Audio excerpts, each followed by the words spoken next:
ঘর থেকে রাজনীতির ময়দান, জুলাই অভ্যুত্থানেও সম্মুখ সারির যোদ্ধা, বিশ্ব নারী দিবসে এগিয়ে চলার জয়গান, সমতার সমাজ গড়তে দৃষ্টিভঙ্গি পরিবর্তনের আহ্বান। ব্রাহ্মণবাড়িয়া সীমান্তে ভারতীয় মোবাইল সিমের অবাধ ব্যবহার, চোরাচালান সহ বাড়ছে নানা অপরাধ, দেশীয় নেটওয়ার্ক না থাকায় কারণ দাবি ব্যবহারকারীদের।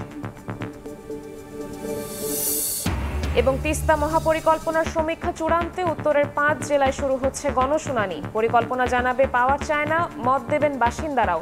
আশার আলো দেখছেন অধিকার কর্মীরা।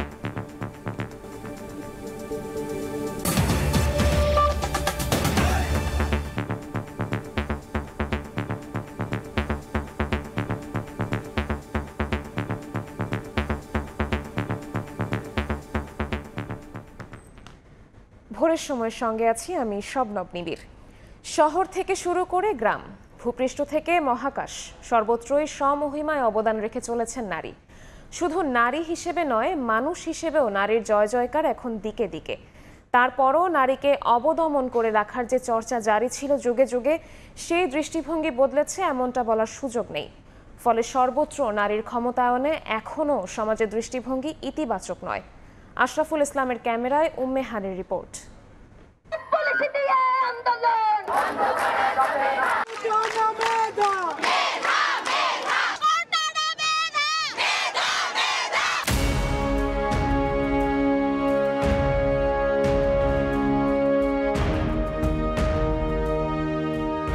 একসময় ঘরের কোণে থাকতে বাধ্য হওয়া নারী সব ধরনের কাজের পাশাপাশি মাঠের কাজও করেছেন বহু বছর হলো। ফসলের ক্ষেত থেকে শুরু করে কর্পোরেট অফিস, ঘর থেকে শুরু করে রাজনীতির ময়দান, সব জায়গায় নারীর দৃপ্ত পদক্ষেপ।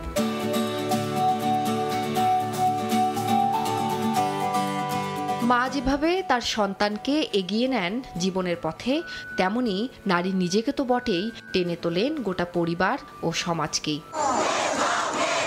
জুলাই গণঅভ্যুত্থানের কথাই ধরা যাক। সেই উত্তাল মুহূর্তে রাজপথ কাঁপানো গণমানুষের মিছিলে সামনের সারিতে ছিলেন নারী। আমার ঠিক সেম, যখন আমি এই জিনিসটার সম্মুখীন হলাম, আমার মনের মধ্যে একরকম কাজ করছিল যে করেই হোক এই গ্রেফতার আমাকে আটকাতে হবে, কারণ এই গ্রেফতার সম্পূর্ণ অবৈধ ছিল। আমি ভাবছি আমি করে ফেলছি, এখন কি হবে তখন আমার ওই মুহূর্তে ছিল না যে পরবর্তী কি হতে পারে, আমার সাথে কি হতে পারে। যদিও স্বৈরাচার বিরোধী আন্দোলনে সফল হবার পর বর্তমানে কজন নারীকে দেখেছি আমরা, তারা কি হারিয়ে গেছেন? আন্দোলন আর সাংগঠনিক কার্যক্রম পরিচালনা করা কিন্তু সম্পূর্ণ ভিন্ন বিষয়। গণঅভ্যুত্থানের পরবর্তী অনেক অপ্রীতিকর ঘটনা ঘটছে, যেখানে হলো যে আইন শৃঙ্খলা ব্যবস্থা একদম বিঘ্ন ঘটে গেছে। অনেকগুলো পুরুষ নেতৃত্বের মুখোমুখি তাদেরকে চ্যালেঞ্জ করা, এই জিনিসটা আসলে অনেক নারী এখনো ভাবতে পারে না। অভ্যুত্থানের পরবর্তী সময়ে আমরা যেটা আশা করেছিলাম যে দেশের পুনর্গঠন বলেন, রাজনৈতিক যে পরিমণ্ডল বলেন, এখানে বিপুল পরিমাণে নারীর অংশগ্রহণ ঘটবে, কিন্তু দুঃখের সাথে লক্ষ্য করতে হয় যে সেটা আসলে আমাদের অধরা থেকে গেছে। রাজনৈতিক পরিমণ্ডলটাকে ফ্রেন্ডলি করতে হবে, সকলের জন্য অংশগ্রহণমূলক করতে হবে। সংস্কৃতির পরিবর্তন প্রয়োজন, তাতে করে হচ্ছে যেই আশা আকাঙ্ক্ষা নিয়ে মেয়েরা রাস্তায় নেমেছিল তাদের সেই আশা আকাঙ্ক্ষা তারা তুলে ধরতে পারবে। যোগ্যতা আর দক্ষতায় কোনো দিকেই পিছিয়ে নেই নারী, কিন্তু পুরুষতান্ত্রিক সমাজে নারীকে পেছনে রাখার যে সুপ্ত বাসনা, সেটি ভাঙবে কবে? তারপরও ইতিহাস বলে লড়াই কখনো বৃথা যায় না। নারীরা বলছেন, নতুন প্রজন্মের বাংলার নারীরা বাধা জয় করেই এগিয়ে যাচ্ছেন, যার মধ্যে দিয়ে রচিত হবে বাংলার নারীর নতুন ইতিহাস। কারণ তারা বেগম রোকেয়া সাখাওয়াত হোসেনেরই উত্তরসূরি। সময়ের সাথে আন্দোলনের রূপ বদলায়, কিন্তু সংগ্রাম থেমে থাকে না। নতুন বাস্তবতায় লড়াই এখনো চলছে। তবে ইতিহাস বলে নারী কখনো পিছু হটে না। নতুন পথ চলায় নারীরা সামনে থাকবে, নতুন নেতৃত্বে, নতুন সম্ভাবনায়। উম্মে হানি, সময় সংবাদ, ঢাকা। কর্মক্ষেত্রে যেমন বাড়ছে নারীদের অংশগ্রহণ, তেমনি অর্থনৈতিক উন্নয়নেও রাখছেন গুরুত্বপূর্ণ ভূমিকা। তবে পরিসংখ্যান ব্যুরোর সাম্প্রতিক তথ্য বলছে, বেকার নারীর সংখ্যাও বাড়ছে। এর মধ্যে উচ্চশিক্ষিতরাই বেশি বেকার। কর্মক্ষেত্রে নারীর জন্য অনেক চ্যালেঞ্জ রয়েছে উল্লেখ করে বিশেষজ্ঞরা বলছেন, তাদের অংশগ্রহণ কমে গেলে অর্থনীতিতেও বিরূপ প্রভাব পড়বে। আশরাফুল ইসলামের ক্যামেরায় বিস্তারিত জানাচ্ছেন অন্তরা সেন। এভাবেই ইট ভেঙেই তারা গড়ছেন অর্থনীতির ভিত, পূরণ করছেন খেয়ে পড়ে বেঁচে থাকার তাগিদ। সকালের সূর্য দুপুরে ক্লান্ত হয়, হেলে পড়ে দিগন্তে। শুধু ক্লান্তি আসে না, রোদ বৃষ্টি ঝড়ে হার না মানা মইফুল পারভিনের মতো কর্মঠ নারীদের। পুরুষের সঙ্গে সমান তালে ভার বয়ে এগিয়ে চলা এসব নারীর কর্মস্পৃহাতেই যেন লেখা হয়েছে, বিশ্বের যা কিছু মহান সৃষ্টি চিরকল্যাণকর, অর্ধেক তার করিয়াছে নারী, অর্ধেক তার নর। সুইবারে কাজ করছি, এই যে বাসা বাড়ি কাজ করছি, এই যে ইট ভাঙতেছি, ট্রাকের মাটি কাটছি। আমার কাম ছাড়া বাদ নাই, আমি কাম করলে দেখবই আর নাহলে দেখবই না। আমার অসুখ হইলেও কাম করানো লাগে। সবশেষ জনশুমারি অনুযায়ী দেশে পুরুষের চেয়ে নারীর অনুপাত বেশি, তবে শ্রমশক্তিতে পুরুষের চেয়ে পিছিয়ে নারীরা।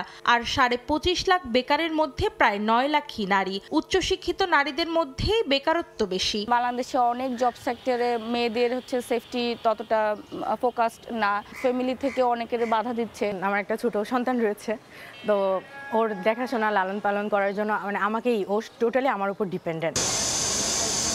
সেলাই মেশিনের খটমট শব্দ হাজারো নারীর আপোষহীন সংগ্রামের কথা জানান দিলেও এখনও শোষণের চক্রব্যূহে বন্দী তারা। কর্মক্ষেত্রে নারীর অংশগ্রহণ কমে গেলে দেশের অর্থনৈতিক পরিধি বৃদ্ধিতে বাধা আসবে বলে মত বিশ্লেষকদের। সবার অবদানের প্রেক্ষিতেই কিন্তু অর্থনীতির পরিধিটা বাড়ে। যত কম লোকজন কাজ না করবে, কর্মসংস্থানের বাইরে থাকবে, তত কিন্তু তাদের আয় থাকবে না। অর্থনৈতিক উন্নয়ন, জিডিপির আকার বাড়ার ক্ষেত্রে কিন্তু এটা কোনো সাহায্য করবে না। নারীদের মধ্যে বেকারত্ব বাড়ার পেছনে কর্মক্ষেত্রে সুযোগ সুবিধার ঘাটতিকে দায়ী করে নারী বান্ধব পরিবেশ তৈরির ওপর গুরুত্ব দেন বিশেষজ্ঞরা। অর্থনৈতিকভাবে তাদের কিন্তু আমরা ক্ষমতায়ন করতে পারি, অর্থাৎ তাদেরকে যদি কর্মক্ষেত্রে কাজ করার জন্য আমরা পরিবেশটা সৃষ্টি করতে পারি, তাহলে কিন্তু নারীরা অসাধ্য সাধন করতে পারবেন। শ্রম আইন যথাযথভাবে বাস্তবায়িত হলে কর্মক্ষেত্রে নারীদের অংশগ্রহণের চিত্র বদলে যাবে বলে আশা তাদের। এবারে নারী দিবসের প্রতিপাদ্য বিষয় হলো অধিকার, সমতা, ক্ষমতায়ন, নারী ও কন্যার উন্নয়ন। তবে কর্মক্ষেত্রে নারীদের অংশগ্রহণ নিশ্চিত করতে না পারলে দেশের সার্বিক অর্থনৈতিক উন্নয়ন মুখ থুবড়ে পড়বে বলে আশঙ্কা বিশেষজ্ঞদের। অন্তরা সেন, সময় সংবাদ, ঢাকা। দেশে নির্যাতন সহ নারীদের বিভিন্নভাবে হেনস্থার ঘটনার নিন্দা ও প্রতিবাদ জানিয়েছেন বিএনপি মহাসচিব মির্জা ফখরুল ইসলাম আলমগীর। এক বিবৃতিতে বিএনপির মহাসচিব বলেন, বিভিন্ন পেশার নারীদের ইভটিজিং, শ্লীলতাহানি এবং হেনস্থা করা হচ্ছে, ধর্ষণ ও নির্যাতন করে নারীদের হত্যা করা হচ্ছে। আওয়ামী সরকার নারী নির্যাতনের বিরুদ্ধে কঠোর ব্যবস্থা নেয়নি এবং বিচারহীনতার কারণে নির্যাতনকারীরা আরও উৎসাহিত এবং বেপরোয়া হয়েছে। দেশের সার্বিক নৈরাজ্যকর পরিস্থিতিতে মানুষ চরম উদ্বিগ্ন বলেও বিবৃতিতে উল্লেখ করেন মির্জা ফখরুল। জাতীয় নির্বাচনের জন্য প্রস্তুত রয়েছে জাতীয় নাগরিক পার্টি এনসিপি। তবে ভোটের আগে ছাত্র জনতার আন্দোলনের সময় সংঘটিত হত্যাকাণ্ড ও জুলাই সনদ কার্যকর দেখতে চায় দলটি।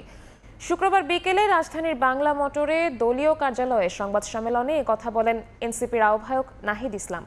এ সময় নারীর প্রতি সহিংসতার বিভিন্ন ঘটনার নিন্দা জানিয়ে জড়িতদের বিচার দাবি করেন তিনি। 28 ফেব্রুয়ারি আত্মপ্রকাশের পর অনুষ্ঠিত হল জুলাই অভ্যুত্থানের প্রেক্ষাপটে গঠিত নতুন রাজনৈতিক দল জাতীয় নাগরিক পার্টি এনসিপির প্রথম সাধারণ সভা। সভায় উপস্থিত ছিলেন দলটির আহ্বায়ক নাহিদ ইসলাম, সদস্য সচিব আক্তার হোসেন সহ শীর্ষ নেতারা। আজ জাতীয় সভা অনুষ্ঠিত হয়েছে। সভা শেষে সংবাদ সম্মেলনে প্রশ্নের উত্তরে নাহিদ বলেন, নির্বাচনের জন্য যথাযথ মানসিকতা ও প্রস্তুতি রয়েছে তাদের দলের। নির্বাচনের জন্য নাগরিক পার্টি তার মানসিকতা এবং প্রস্তুতি রয়েছে এবং আমরা নির্বাচন সামনে বলেছি যে আমরা আমাদের জায়গা থেকে গণপরিষদ নির্বাচন দেখতে চাই জাতীয় সংসদের পাশাপাশি। তবে নির্বাচনের আগে আইন শৃঙ্খলা পরিস্থিতির উন্নতি, ছাত্র জনতার আন্দোলনের সময় সংঘটিত হত্যাযজ্ঞের বিচার ও জুলাই সনদপত্র ঘোষণা প্রকাশের দাবি জানান এনসিপির আহ্বায়ক। কেবলমাত্র নির্বাচনই জাতীয় নাগরিক পার্টি বা এনসিপির এই মুহূর্তের একমাত্র দাবি নয়। আমরা গণপরিষদ বা জাতীয় নির্বাচনের কথা বলছি, কিন্তু তার আগে আমরা দৃশ্যমান বিচার কার্যক্রম দেখতে চাই এবং যে ঐক্যমত সংস্কারের জুলাই সনদ, যেটাতে সবার স্বাক্ষর হওয়ার কথা, জনগণ দেখতে পাবে কোন রাজনৈতিক দল জনগণের রাষ্ট্রের সংস্কারের পক্ষে আছে, বিপক্ষে আছে, সেই জুলাই সনদটা আমরা নির্বাচনের আগে আগে কার্যকর হিসেবে দেখতে চাই। পুলিশ প্রশাসনের কিন্তু একটা সুষ্ঠু নির্বাচন করার অভিজ্ঞতা দীর্ঘদিনের নেই, তাদের সক্ষমতাও পরীক্ষা হয় না দীর্ঘদিন ধরে। সম্প্রতি নারীদের প্রতি সহিংসতার বিভিন্ন ঘটনার তীব্র নিন্দা জানিয়ে জড়িতদের দ্রুত বিচারের আওতায় আনতে অন্তর্বর্তী সরকারের প্রতি আহ্বান জানান নাহিদ। সাম্প্রতিক সময়ে চলমান যে নারীর প্রতি সহিংসতা ঘটছে দেশের বিভিন্ন স্থানে, ধর্ষণের মতো ঘটনা ঘটছে, ইফটিজিংয়ের মতো ঘটনা ঘটছে। আমরা সেই সকল ঘটনার তীব্র নিন্দা এবং প্রতিবাদ জানাচ্ছি এবং এই বিদ্যমান পরিস্থিতিতে নাগরিক পার্টির পক্ষ থেকে, এনসিপির পক্ষ থেকে আমরা উদ্বেগ প্রকাশ করছি। অন্তর্বর্তী সরকারের প্রতি আমরা আহ্বান জানাচ্ছি, অন্তর্বর্তীকালীন সরকারের প্রতি আহ্বান জানাচ্ছি জনপরিসরে যাতে নারীর নিরাপত্তা নিশ্চিত করা হয়, সেজন্য সরকার যাতে কঠোর অবস্থান গ্রহণ করে, নারী নিপীড়নকারীদের যাতে দ্রুত সময়ের মধ্যে যথাযথ বিচারের আওতায় আনা হয়। শীঘ্রই এনসিপির উপদেষ্টা পরিষদ গঠন করা হবে এবং ঈদের পর তৃণমূল পর্যায়ে দলীয় কর্মকাণ্ড বাড়ানো হবে বলেও জানান এনসিপি প্রধান। শাবাব ওয়াসি, সময় সংবাদ, ঢাকা। নির্বাচন নিয়ে অন্তর্বর্তী সরকারের বিরুদ্ধে গড়িমসির অভিযোগ তুলে বিএনপির সিনিয়র যুগ্ম মহাসচিব রুহুল কবির রিজভী বলেছেন, নির্বাচন কমিশন সঠিকভাবে কাজ করলে জুনের মধ্যেই ভোট আয়োজন সম্ভব। রাজশাহীর ভুবন মোহন পার্কে গণঅভ্যুত্থানে শহীদ পরিবারের সদস্যদের সঙ্গে সৌজন্য সাক্ষাৎ শেষে কথা বলেন তিনি। আমাদের নির্বাচনী প্রতিষ্ঠান, আমাদের গণতান্ত্রিক প্রতিষ্ঠান সবগুলো পা দিয়ে দুমড়ে মুচড়ে শেষ করে দিয়েছে শেখ হাসিনা। আমাদের সেইখান থেকে ফিরে আসতে হলে আমাদের এই প্রতিষ্ঠানগুলোকে সজীব করতে হবে, প্রাণবন্ত করতে হবে। তো এইগুলোর জন্য এত গড়িমসি কেন? নির্বাচন কমিশন যদি সঠিকভাবে কাজ করে তাহলে ডিসেম্বরের মধ্যে, ডিসেম্বর কারণ আপনার জুনের মধ্যে নির্বাচন করা সম্ভব। হাসিনার মাধ্যমে তারা বাংলাদেশকে তাবেদার রাষ্ট্র বানাতে চেয়েছিল। ভারত যা মনে করত হাসিনার মাধ্যমে সেটা করত, আর হাসিনা তার ক্ষমতা টিকিয়ে রাখার জন্য ভারত যা চাইতো তাই দিয়ে দিত। অপ্রীতিকর ঘটনার সঙ্গে উদ্দেশ্য প্রণোদিতভাবে ছাত্র দলের নাম জড়ানো হচ্ছে বলে অভিযোগ করেছেন সংগঠনটির নেতারা। তাদের দাবি, গণতান্ত্রিক ছাত্র সংসদের কমিটি গঠনকে কেন্দ্র করে ঢাকা বিশ্ববিদ্যালয় ও বেসরকারি বিশ্ববিদ্যালয়ের কোন্দলকে রাজনৈতিক রূপ দিতেই নর্থ সাউথের ঘটনায় ছাত্রদলকে দায়ী করা হচ্ছে। এ বিষয়ে সাংবাদিকদের প্রশ্নের জবাবে এনসিপির মুখ্য সংগঠক সার্জিস আলম বলেছেন, পুরো সংগঠনের ওপর নয়, হামলায় জড়িত ছাত্রদল নেতাকে দায়ী করেছেন তিনি। নর্থ সাউথ বিশ্ববিদ্যালয়ের সামনে শিক্ষার্থীদের উপর হামলার ঘটনায় ছাত্রদলের উপর দায় চাপানোর প্রতিবাদে বিকেলে নয়াপল্টনে এই সংবাদ সম্মেলনের আয়োজন। এ সময় ছাত্রদল সভাপতি দাবি করেন, ঢাকা বিশ্ববিদ্যালয় আর বেসরকারি বিশ্ববিদ্যালয়ের অভ্যন্তরীণ কোন্দলকে রাজনৈতিক রূপ দিতেই নর্থ সাউথের ঘটনায় ছাত্রদলকে দায়ী করা হচ্ছে। জুলাই আগস্টের গণঅভ্যুত্থানের পরে বেশ কিছু বিষয়ে আমরা সরাসরি বলছি, বিশেষ করে সার্জিস আলম, হাসনাত আবদুল্লাহ বলেন, কিংবা আরও দু একজন, মাসুদ খন্দকার রয়েছে, মাসুদ, তারা উদ্দেশ্য প্রণোদিতভাবেই ছোটখাটো ঘটনাতেও আমাদের ছাত্রদলের নাম জড়ায়। নতুন রাজনৈতিক বন্দোবস্তের কথা বললেও নাগরিক পার্টি পুরনো রাজনীতি করছে বলে অভিযোগ করেন ছাত্রদল সাধারণ সম্পাদক। নতুন যে দল গঠিত হয়েছে সেটা নতুন রাজনৈতিক বন্দোবস্ত হয়নি, একই সাথে আমাদের কাছে মনে হচ্ছে এটি আদিম রাজনৈতিক বন্দোবস্ত হয়েছে বলে আমরা মনে করছি। এদিকে বিকেলে বাংলা মোটরে এনসিপি কার্যালয়ে আয়োজিত সংবাদ সম্মেলনে সাংবাদিকদের প্রশ্নের জবাবে মুখ্য সংগঠক সার্জিস আলম জানান, পুরো সংগঠনের উপর নয়, হামলায় জড়িত ছাত্রদল নেতাকে দায়ী করেছেন তিনি। পুরো ছাত্রদল মানে একটা দল হিসেবে এটা করেছে, এটা কিন্তু আমি কথা বলিনি, বরং এটা বলা হয়েছে যে ছাত্র দলের একদম সেন্ট্রাল পোস্টে আহমেদ শাকিল যিনি আছেন, তিনি সেই জায়গায় ইচ্ছাকৃতভাবে এই বিব্রতকর এবং অস্বস্তিকর পরিস্থিতিটা তৈরি করেছেন। ওই ঘটনায় ছাত্রদল নেতার বিরুদ্ধে সাংগঠনিক ব্যবস্থা নেওয়ার আহ্বান জানান সার্জিস আলম। তাদের দলের যে নেতাকর্মী যারা রয়েছে, হাসান ওয়ালি, সময় সংবাদ, ঢাকা। বাংলাদেশি নাগরিক, ব্রাহ্মণবাড়িয়ার সীমান্ত এলাকার বাসিন্দা, অথচ ব্যবহার করেন ভারতীয় মোবাইল কোম্পানির সিম কার্ড। দেশীয় মোবাইল কোম্পানির নেটওয়ার্ক না থাকায় সীমান্তবর্তী গ্রামগুলোতে অবাধে ব্যবহার হচ্ছে এসব সিম। এতে রাজস্ব হারাচ্ছে সরকার, বাড়ছে চোরাচালান সহ নানা অপরাধ। সচেতন মহল বলছে, দুই দেশের অপরাধী চক্র এই সিমের মাধ্যমে যোগাযোগ রক্ষা করে। এ বিষয়ে ব্যবস্থা নেওয়ার আশ্বাস বিজিবি ও জেলা প্রশাসনের। হৃদয় পালের ক্যামেরায় উজ্জ্বল চক্রবর্তীর রিপোর্ট। সীমান্তবর্তী অঞ্চলের বাজারগুলোতে স্মার্টফোন নিয়ে প্রতিদিন তরুণদের আড্ডা বেশ জমজমাট। তবে তাদের মোবাইলে নেই দেশীয় ফোন কোম্পানির কোনো সিম card. Google, Facebook, YouTube, WhatsApp Messenger সহ ইন্টারনেট ভিত্তিক ফ্রি ফায়ার, পাবজির মতো গেম খেলছেন তরুণরা। এক্ষেত্রে তারা ব্যবহার করছেন ভারতীয় Airtel, Jio, Vodafone, Reliance, Aircel, Telenor সহ দেশটির বিভিন্ন কোম্পানির ইন্টারনেট। ভারতীয় সিমের অবাধ ব্যবহারে ব্রাহ্মণবাড়িয়ার কসবা, আখাউড়া ও বিজয়নগরের সীমান্তবর্তী গ্রামগুলোতে দুদেশের চোরাকারবারি ও পাচারকারীরা মোবাইলে নিয়মিত যোগাযোগ রক্ষা করে চালাচ্ছেন মাদক পাচার সহ নানা অপরাধমূলক কর্মকাণ্ড। এতে সীমান্ত অঞ্চলে বাড়ছে অপরাধ প্রবণতা। তবে ব্যবহারকারীরা জানান, বাংলাদেশের মোবাইল কোম্পানিগুলো নেটওয়ার্ক না থাকায় তারা বাধ্য হয়ে এসব সিম কার্ড ব্যবহার করছেন। এলাকায় তো মনে করেন বাংলা লিঙ্ক গ্রামীণ কোনো সিমে নেট পাইতেছে না, অন্য কারোর সাথে যোগাযোগ করতে পারে না, যার কারণে আমরা বিদেশি সিম চালাইতে হয়, ইন্ডিয়ান সিম। বাংলাদেশি সিম পাইতাম, নেট ক্লিয়ার পাইতাম, তাহলে ভারতের সিম আমরা ব্যবহার করতে হয় না। তবে সচেতন নাগরিকরা বিষয়টিকে রাষ্ট্রের জন্য অত্যন্ত স্পর্শকাতর উল্লেখ করে এ ব্যাপারে দ্রুত সরকারি হস্তক্ষেপ কামনা করেন। পাশাপাশি দেশীয় মোবাইল কোম্পানিগুলোকে সীমান্ত অঞ্চলে তাদের নেটওয়ার্ক শক্তিশালী করার পরামর্শ দেন। যদি কোনো অপরাধ সংঘটিত হয় তখন আমাদের আইনশৃঙ্খলা বাহিনী ওইসব অপরাধীকে ট্রেস করতে পারে না, যেহেতু বাংলাদেশের কোনো নেটওয়ার্ক ওইখানে সক্রিয় নয়। এখানে অপরাধ প্রবণতা বাড়ছে, সেই জন্য আমি দাবি জানাবো মোবাইল কোম্পানির টাওয়ার ওইখানে স্থাপন করা হয়। বিজিবি ও জেলা প্রশাসন বলছে, বিষয়টি নিয়ে দেশীয় মোবাইল অপারেটর কোম্পানিগুলোর সঙ্গে কথা বলে পদক্ষেপ নেওয়ার পাশাপাশি সীমান্তে অপরাধ দমনে তৎপরতা বাড়ানো হবে। বিভিন্ন নেটওয়ার্ক যারা আছে তাদেরকে আমরা বলেছি যে এদিককার নেটওয়ার্কটা ইমপ্রুভ করার জন্য, যেন আমাদের পার্শ্ববর্তী এই ধরনের ইনসিডেন্ট না হয় ভবিষ্যতে, আমাদের অন্য দেশের সিম ব্যবহার করা থেকে তারা বিরত থাকার সুযোগ থাকে। আমরা বিটিএসের সাথে কথা বলে এবং কনসার্ন যে মিনিস্ট্রি আছে তাদের সাথে কথা বলে একটা কি পদক্ষেপ নেওয়া যায় সেই বিষয়ে আলোচনা করবো আর কি। স্থানীয়দের তথ্যমতে সীমান্তবর্তী কসবা, আখাউড়া ও বিজয়নগরে ৭৩ কিলোমিটার অংশে অর্ধলক্ষাধিক ভারতীয় মোবাইল সিম ব্যবহার হচ্ছে। উজ্জ্বল চক্রবর্তী, সময় সংবাদ, ব্রাহ্মণবাড়িয়া। আশ্রয় নেওয়া লাখ লাখ রোহিঙ্গা, তাদের প্রত্যাশা জাতিসংঘ মহাসচিব অ্যান্তোনিও গুতেরেস তার সফরে এবার প্রত্যাবাসন ইস্যুতে আন্তর্জাতিক মহলকে চাপ সৃষ্টি করবেন। একই সঙ্গে খাদ্য সহায়তা কমিয়ে আনার বিষয়টিও সুরাহা হবে বলে প্রত্যাশা রোহিঙ্গাদের। মোহাম্মদ ফরাজের ক্যামেরায় বিস্তারিত জানাচ্ছেন সুজাউদ্দিন রুবেল। সাল ২০১৭ মিয়ানমারের সেনাবাহিনীর নির্যাতনে সেই বছরে ২৫শে আগস্টের পর থেকে ৮,৫০,০০০-এর বেশি রোহিঙ্গা পালিয়ে আশ্রয় নেয় বাংলাদেশে। বর্তমানে কক্সবাজারের উখিয়া ও টেকনাফের ৩৩টি ক্যাম্পে বসবাস করছেন তারা। সাল ২০১৮ নির্যাতিত এসব রোহিঙ্গাকে দেখতে সেই বছরের ২ জুলাই কক্সবাজারের উখিয়া ক্যাম্পে আসেন জাতিসংঘের মহাসচিব অ্যান্তোনিও গুতেরেস। মিয়ানমার থেকে বাংলাদেশে পালিয়ে আসা রোহিঙ্গাদের দুঃখ দুর্দশা নিজের চোখে দেখেন তিনি।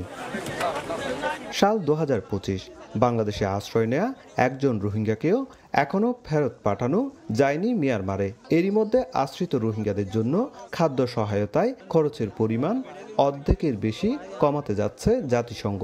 এমন পরিস্থিতিতে তৈরি হচ্ছে নানামুখী সংকট।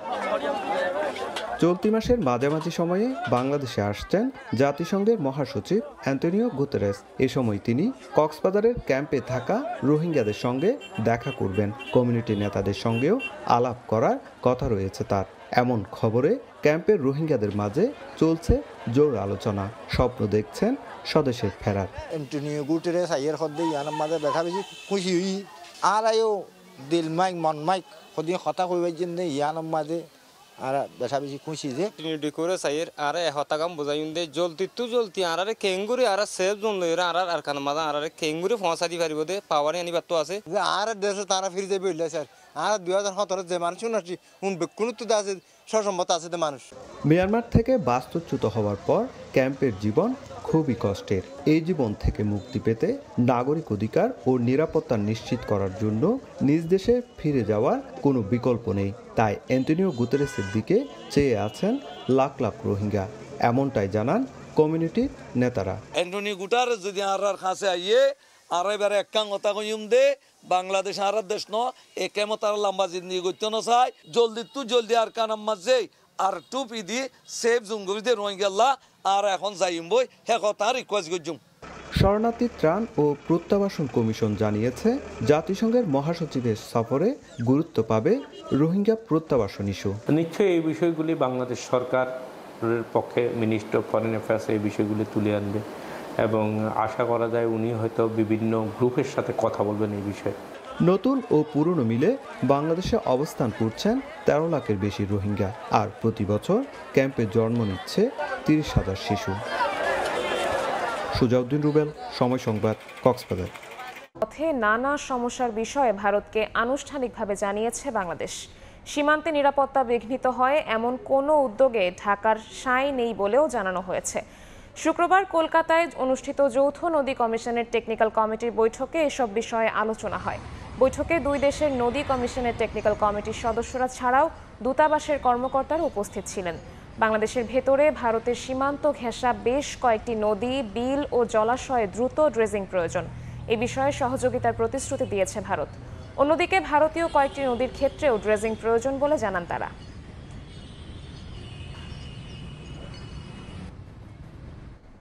প্রথমবারের মতো তিস্তা মহাপরিকল্পনার সমীক্ষা চূড়ান্ত করতে উত্তরের 5 জেলায় হতে যাচ্ছে গণশুনানি। এতে নানা শ্রেণী পেশার মানুষ ছাড়াও অংশ নেবেন তিস্তা পাড়ের বাসিন্দারা। গণশুনানিতে পাওয়ার চায় না তিস্তা নিয়ে তাদের পরিকল্পনা তুলে ধরবে, যেখানে মত প্রকাশের স্বাধীনতা থাকবে বাসিন্দাদেরও।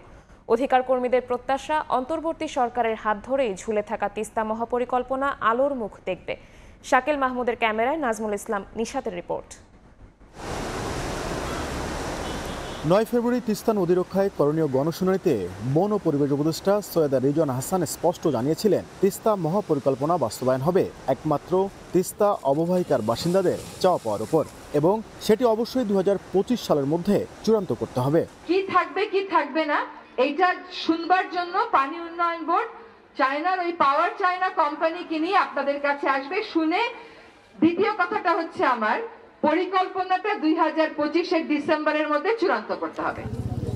ঠিক এক মাস পর তিস্তা মহাপরিকল্পনার সমীক্ষা চূড়ান্ত করতে প্রথমবারের মতো তিস্তা অববাহিকার 5 জেলায় হতে যাচ্ছে গণশুনানি। 9 মার্চ গাইবান্ধা থেকে শুরু হবে এই শুনানি, যেখানে পাওয়ার চায়না তিস্তা নিয়ে করা সমীক্ষা তুলে ধরবে, যাতে সরাসরি মত দ্বিমত প্রকাশ করবেন তিস্তা পাড়ের বাসিন্দারা ছাড়াও তিস্তা নিয়ে কাজ করছে এমন ব্যক্তি প্রতিষ্ঠান। পানি উন্নয়ন বোর্ড বলছে নদী পাড়ের বসবাসকারীদের ভাবনা গুরুত্ব পাবে মহাপরিকল্পনায়, কি থাকবে কি থাকবে না। জনগণ যে মতামত দেবে এই মতামতগুলো আমরা পাওয়ার চায়নাকে তো সেদিনও নেবে, আমরা এরপরে রিটেন আকারে দিব, দেওয়ার পর যাতে এইগুলো ওদের স্টাডির ভিতরে ইনক্লুড হয়।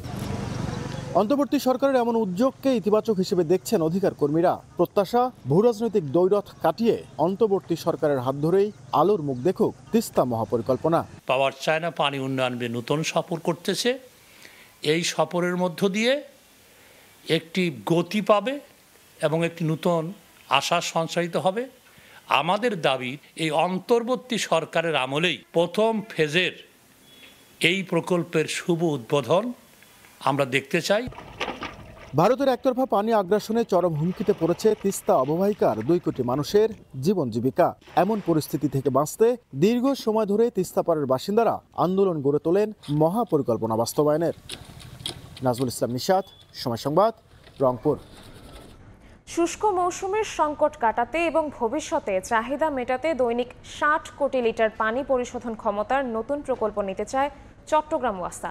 3 ধাপে বাস্তবায়ন হবে জানিয়ে সংস্থাটির নীতি নির্ধারকরা বলছেন, সম্প্রসারিত নগরায়নের সুপেয় পানির চাহিদা মেটানোর পাশাপাশি যোগান বাড়বে শিল্পাঞ্চলেও। এক্ষেত্রে বিদ্যমান 1000 কোটি টাকার প্রকল্পগুলোতে সিস্টেম লসের নামে পানির অপচয় নিয়ে প্রশ্ন ক্যাবের। একই সঙ্গে নদী থেকে প্রতিদিন বিপুল পরিমাণ পানি নিলে জীববৈচিত্র্য ক্ষতি হবে কিনা তা আগে নিশ্চিত হওয়ার তাগিদ বিশেষজ্ঞদের।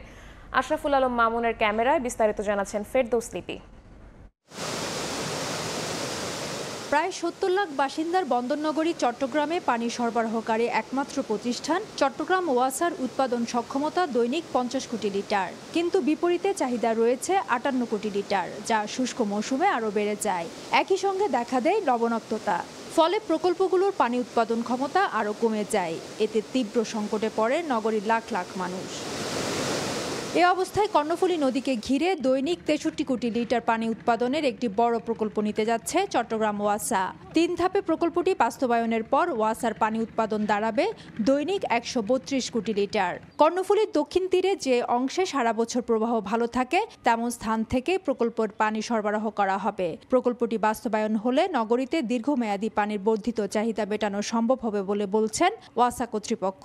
ক্রমবর্ধমান জনগোষ্ঠীর এই যে চাহিদা, সুপেয় পানির চাহিদা, ইন্ডাস্ট্রিয়াল যে ওয়াটার, সেটার চাহিদা পূরণের জন্য চট্টগ্রাম ওয়াসাকে তার ক্যাপাসিটি বাড়াতেই হবে এবং প্রতি বছরে 20 মিলিয়ন লিটার দৈনিক। এই হিসাবে আমরা 3 ফেজে হয়তো এটা চেষ্টা করব যে ক্রমবর্ধমান চাহিদা ক্রমান্বয়ে বাড়বে, সেই চাহিদাটা যেন চট্টগ্রাম ওয়াসা পূরণ করতে পারে। কর্ণফুলী এবং হালদা এই দুই নদী থেকে মূলত চট্টগ্রাম ওয়াসার পানি শোধনাগারগুলো যোগান এসে থাকে। তবে সম্প্রতি এই দুই নদী তলদেশ ভরাট হয়ে যাওয়ায় সুপেয় পানির সংকটে সংস্থাটি। এক্ষেত্রে ওয়াসার নতুন প্রকল্প কর্ণফুলী থেকে দৈনিক 60 কোটি লিটার পানি উত্তোলন করলে তা কর্ণফুলী নদীর জীববৈচিত্র্য এবং বাস্তুতন্ত্রে কোনো নেতিবাচক প্রভাব পড়বে কিনা তা যাচাই বাছাই করে এই প্রকল্পে এগুনে উচিত বলে অভিমত বিশেষজ্ঞদের। প্রায় 60 কোটি লিটার যদি পানি তোলা হয় তাহলে এই পানি কোত্থেকে আসবে? এই পানি অবশ্য সাগর থেকে আসবে। সাগর থেকে আসলে এদিকে আগাগোড়া স্যালাইন ওয়াটার হয়ে যাবে। স্যালাইন ওয়াটার ভর্তি হয়ে গেলে আমাদের স্বাদু পানি যেটা ফ্রেশ ওয়াটার সেটা আমরা পাবো না। একই সাথে জীববৈচিত্র্য যেগুলো আছে কর্ণফুলী এবং হালদা নদীতে সেগুলো কিন্তু ডেস্ট্রয় হয়ে যাবে। তবে বিদ্যমান হাজার হাজার কোটি টাকার প্রকল্পগুলোতেই যেখানে প্রতিদিন গড়ে সিস্টেম লসের নামে 9 কোটি লিটার পানি অপচয় হচ্ছে, সেখানে নতুন প্রকল্প গ্রহণ নিয়ে প্রশ্ন ক্যাবের। যে সিস্টেম লসগুলি আছে এটা কেন হচ্ছে, এটা বন্ধ করে যদি সমাধান করা যায় তাহলে তো নতুন প্রকল্পের প্রয়োজন পড়ে না। তো শুধুমাত্র প্রকল্প নিলে আমাদের যারা ওয়াসার কর্মকর্তারা আছেন, বোর্ডে যারা আছেন তাদের সুবিধা হতে পারে, কিন্তু এটার দায়ভার আবার কিন্তু ভোক্তার গাড়ে পড়বে। বর্তমানে চট্টগ্রাম ওয়াসার গ্রাহক সংখ্যা প্রায় ৭৮,০০০। এর মধ্যে ১২% অনাবাসিক আর ৭৮% আবাসিক গ্রাহক রয়েছে। ফেরদৌস লিপি, সময় সংবাদ, চট্টগ্রাম। নানা সংকটে পড়ে চাঁদপুরে একের পর এক বন্ধ হচ্ছে লবণ উৎপাদনের কারখানা। ৩২টি কারখানার মধ্যে এখন চালু মাত্র একটি। কাজ হারিয়ে বেকার অসংখ্য শ্রমিক।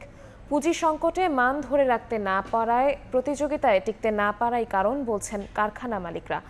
তবে বন্ধ হওয়া কারখানা আবারও চালুর চেষ্টা চলছে বলে জানায় বিসিক। নাইমুল ইসলাম নীরবের ক্যামেরায় ফারুক আহমদের রিপোর্ট।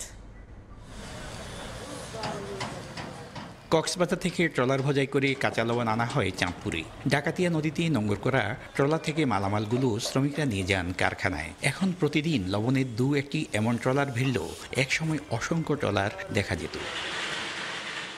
শহরের পুরান বাজারের লবণ কারখানাগুলো একসময় উৎপাদনে ব্যস্ত থাকত, কিন্তু সেই চিত্র এখন আর নেই। নৌপথে লবণের ট্রলারে চলছে নানা হয়রানি। তার সঙ্গে পুঁজি সংকট ও প্রতিযোগিতার বাজারে লবণের মান ধরে রাখতে না পারার কারণ তো রয়েছেই। এতে থেমে গেছে অতীতে সেই উৎপাদনের চাকা। বেকার অসংখ্য শ্রমিক। লবণের ফ্যাক্টরিতে কাজ করতাম, এই লবণের ফ্যাক্টরি বন্ধ হয়ে যাওয়ার কারণে মনে করেন যে হাজার হাজার শ্রমিক এখন মনে করেন না খায় মরতেছে। আমাদের চাঁদপুর লবণ তো সারা বাংলাদেশে সেল হইতো, আর এইখানে অনেক লেবার কাজ করতো। এখন লবণের কারখানা বন্ধ হয়ে যাওয়ার পরে এখন অনেক লেবার বেকার হয়ে গেছে। জেলার ৩২টি লবণ কারখানার মধ্যে এখন চালু মাত্র একটি। তবে শিল্পটিকে টিকিয়ে রাখা ও বন্ধ কারখানা চালুর উদ্যোগ নেওয়া হয়েছে বলে জানালেন বিসিক কর্মকর্তা। একটাই প্রতিষ্ঠান আছে আমাদের লবণ মিল, এবং এইটাকে আমরা টিকিয়ে রাখার চেষ্টা করতেছি, এবং এটা টিকিয়ে রাখার ফলেই আমাদের এখানে অনেক লোক আছে যাদের কর্মসংস্থান হচ্ছে। চাঁদপুরের এই লবণ ব্যবসায়ীরা এই প্যাকেজিংয়ের কথাটা আগের থেকে চিন্তা করে নাই, যে কারণে আস্তে আস্তে এই লবণ শিল্পটা চাঁদপুরে বিরক্ত হয়ে গেছে। কিন্তু চাঁদপুর কিন্তু একটা এই লবণের একটু উজ্জ্বল সম্ভাবনা আছে যদি যারা উদ্যোক্তা তারা যদি এগিয়ে আসে। বন্ধ লবণ মিলগুলো চালুর জন্য বিসিকের পক্ষ থেকে নানা ধরনের তৎপরতা অব্যাহত রয়েছে। আমরা বন্ধ হওয়া মিল মালিকদের সাথে যোগাযোগ করেছি। বর্তমানে জেলায় চালু একমাত্র লবণ কারখানায় শিল্প ও ভোজ্যমানের লবণ উৎপাদন হয় প্রতি মাসে 800 থেকে 1000 মেট্রিক টন। ফারুক আহমদ, সময় সংবাদ, চাঁদপুর।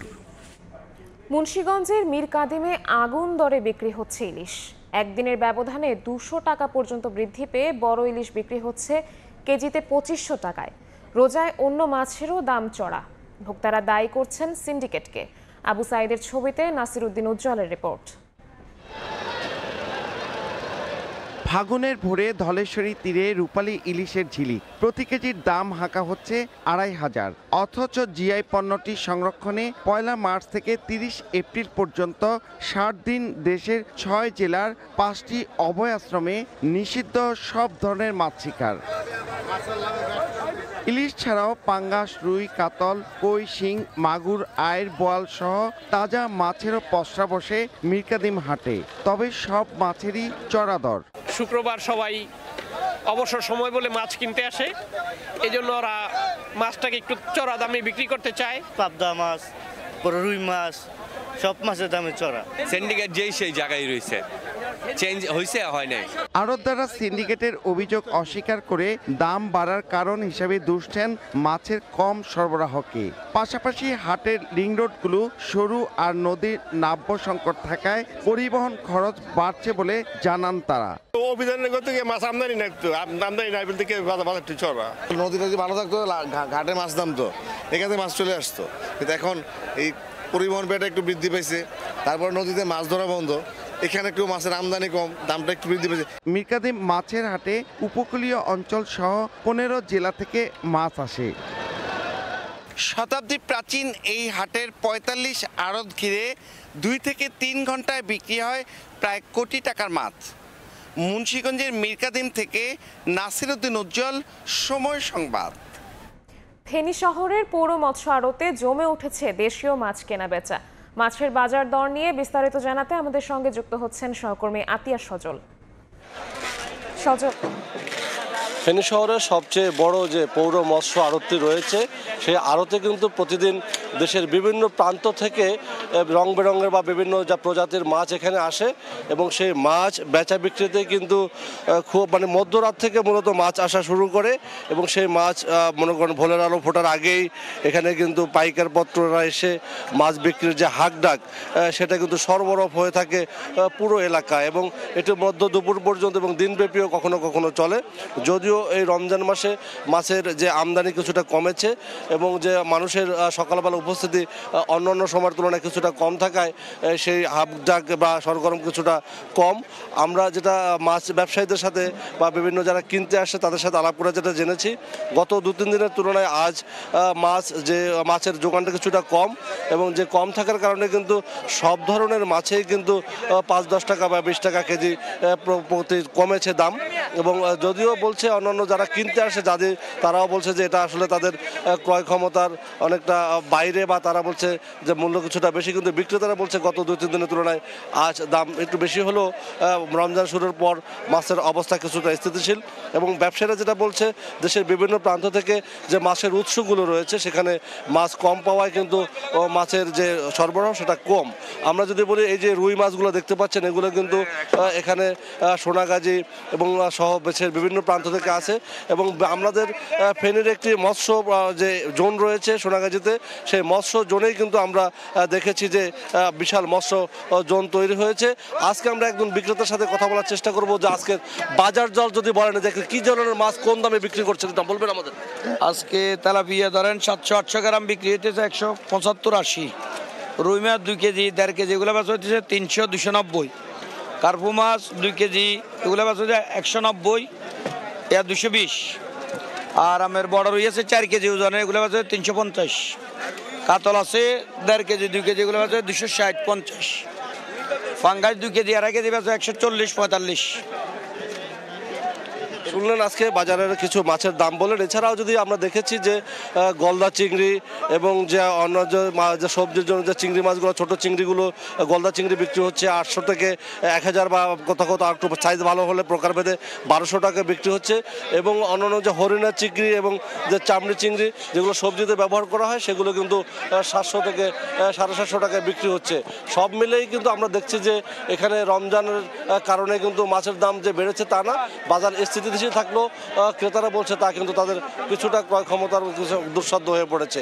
এই ছিল আমার কাছে এখানে মাছ বিক্রির বা বাজার দরের সবশেষ। সরাসরি যুক্ত ছিলাম ফেনীতে। রাঙামাটির ফলের হাট সমতা ঘাট। ভাসমান এই হাটে বিক্রি হয় পাহাড়ে উৎপাদিত সব ধরনের ফল। তবে রমজান ঘিরে ফলের দাম বাড়তি, এতে বাগানিরা খুশি হলেও নাখোশ ব্যবসায়ীরা। হেফাজত সবুজের তথ্য ও রাজীব দাস মুন্নার ছবিতে রিপোর্ট।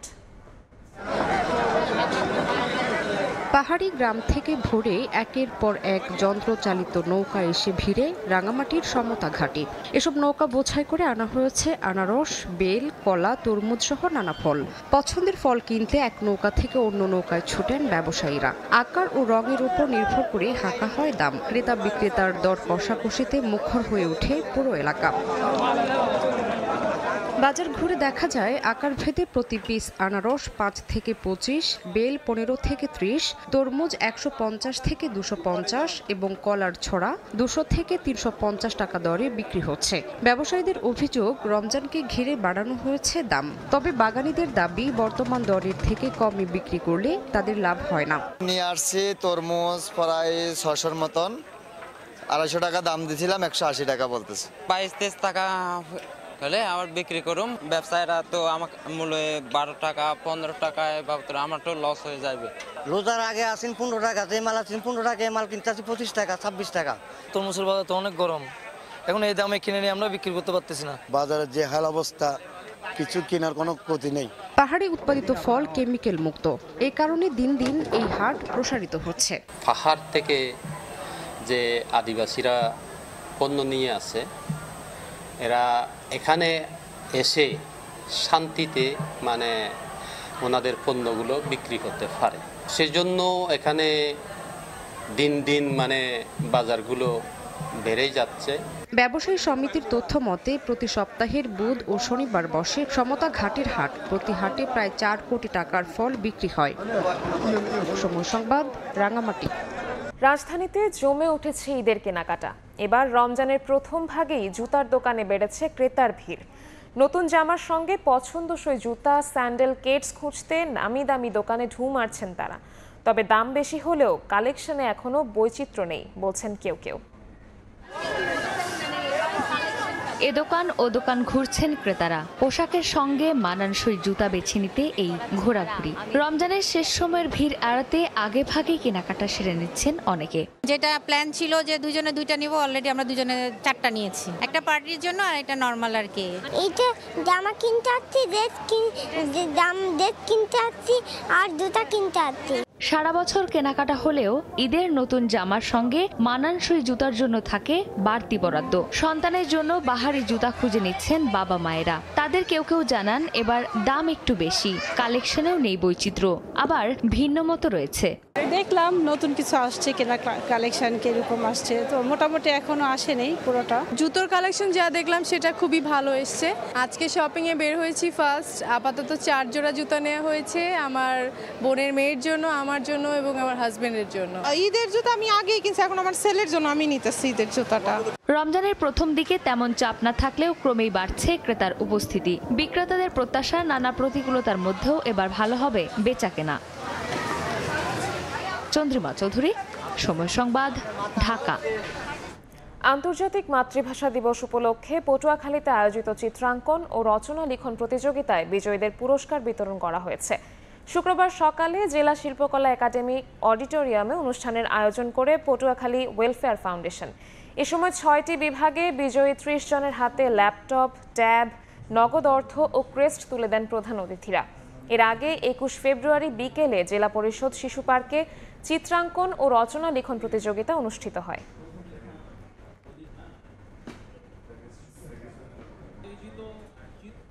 ভোরের সময় এই ছিল আমার কাছে। পরবর্তী সংবাদগুলো জানাতে সঙ্গে থাকবেন ইয়ানুস শিফাত। ধন্যবাদ নিবিড়। পরবর্তী সংবাদগুলো নিয়ে ফিরছে কিছুক্ষণ পরে। দেখছেন ভোরের সময়, সঙ্গেই থাকুন। পারমাণবিক কর্মসূচি নিয়ে আলোচনার আহ্বান জানিয়ে ইরানের সর্বোচ্চ নেতা আয়াতুল্লাহ আল খামেনিকে চিঠি পাঠিয়েছেন মার্কিন প্রেসিডেন্ট ডোনাল্ড ট্রাম্প। শুক্রবার ফক্স বিজনেস নেটওয়ার্ককে এক সাক্ষাৎকারে জানান তিনি ইরানের নেতাদের উদ্দেশ্যে চিঠি পাঠিয়েছেন। তবে ট্রাম্পের এই দাবি অস্বীকার করেছে জাতিসংঘের ইরানের স্থায়ী মিশন। দ্বিতীয় মেয়াদে ক্ষমতা গ্রহণের পর থেকেই বিশ্বের বিভিন্ন দেশের সঙ্গে রাজনৈতিক সমীকরণ ঢেলে সাজাতে উঠে পড়ে লেগেছেন মার্কিন প্রেসিডেন্ট ডোনাল্ড ট্রাম্প। তারই উদ্যোগ পৌঁছেছে ইরানের দ্বার প্রান্তেও। মধ্যপ্রাচ্যের এই দেশটির পরমাণু কর্মসূচি বন্ধের চেষ্টা চালিয়েছেন ট্রাম্পের উত্তরসূরিরাও। এবার একই পথে হাঁটছেন ট্রাম্পও। শুক্রবার ফক্স বিজনেস নেটওয়ার্কে এক সাক্ষাৎকারে তিনি বলেন, পরমাণু কর্মসূচি ইস্যুতে আলোচনায় বসতে ইরানের সর্বোচ্চ নেতা আয়াতুল্লাহ আলী খোমেনিকে চিঠি দিয়েছেন তিনি।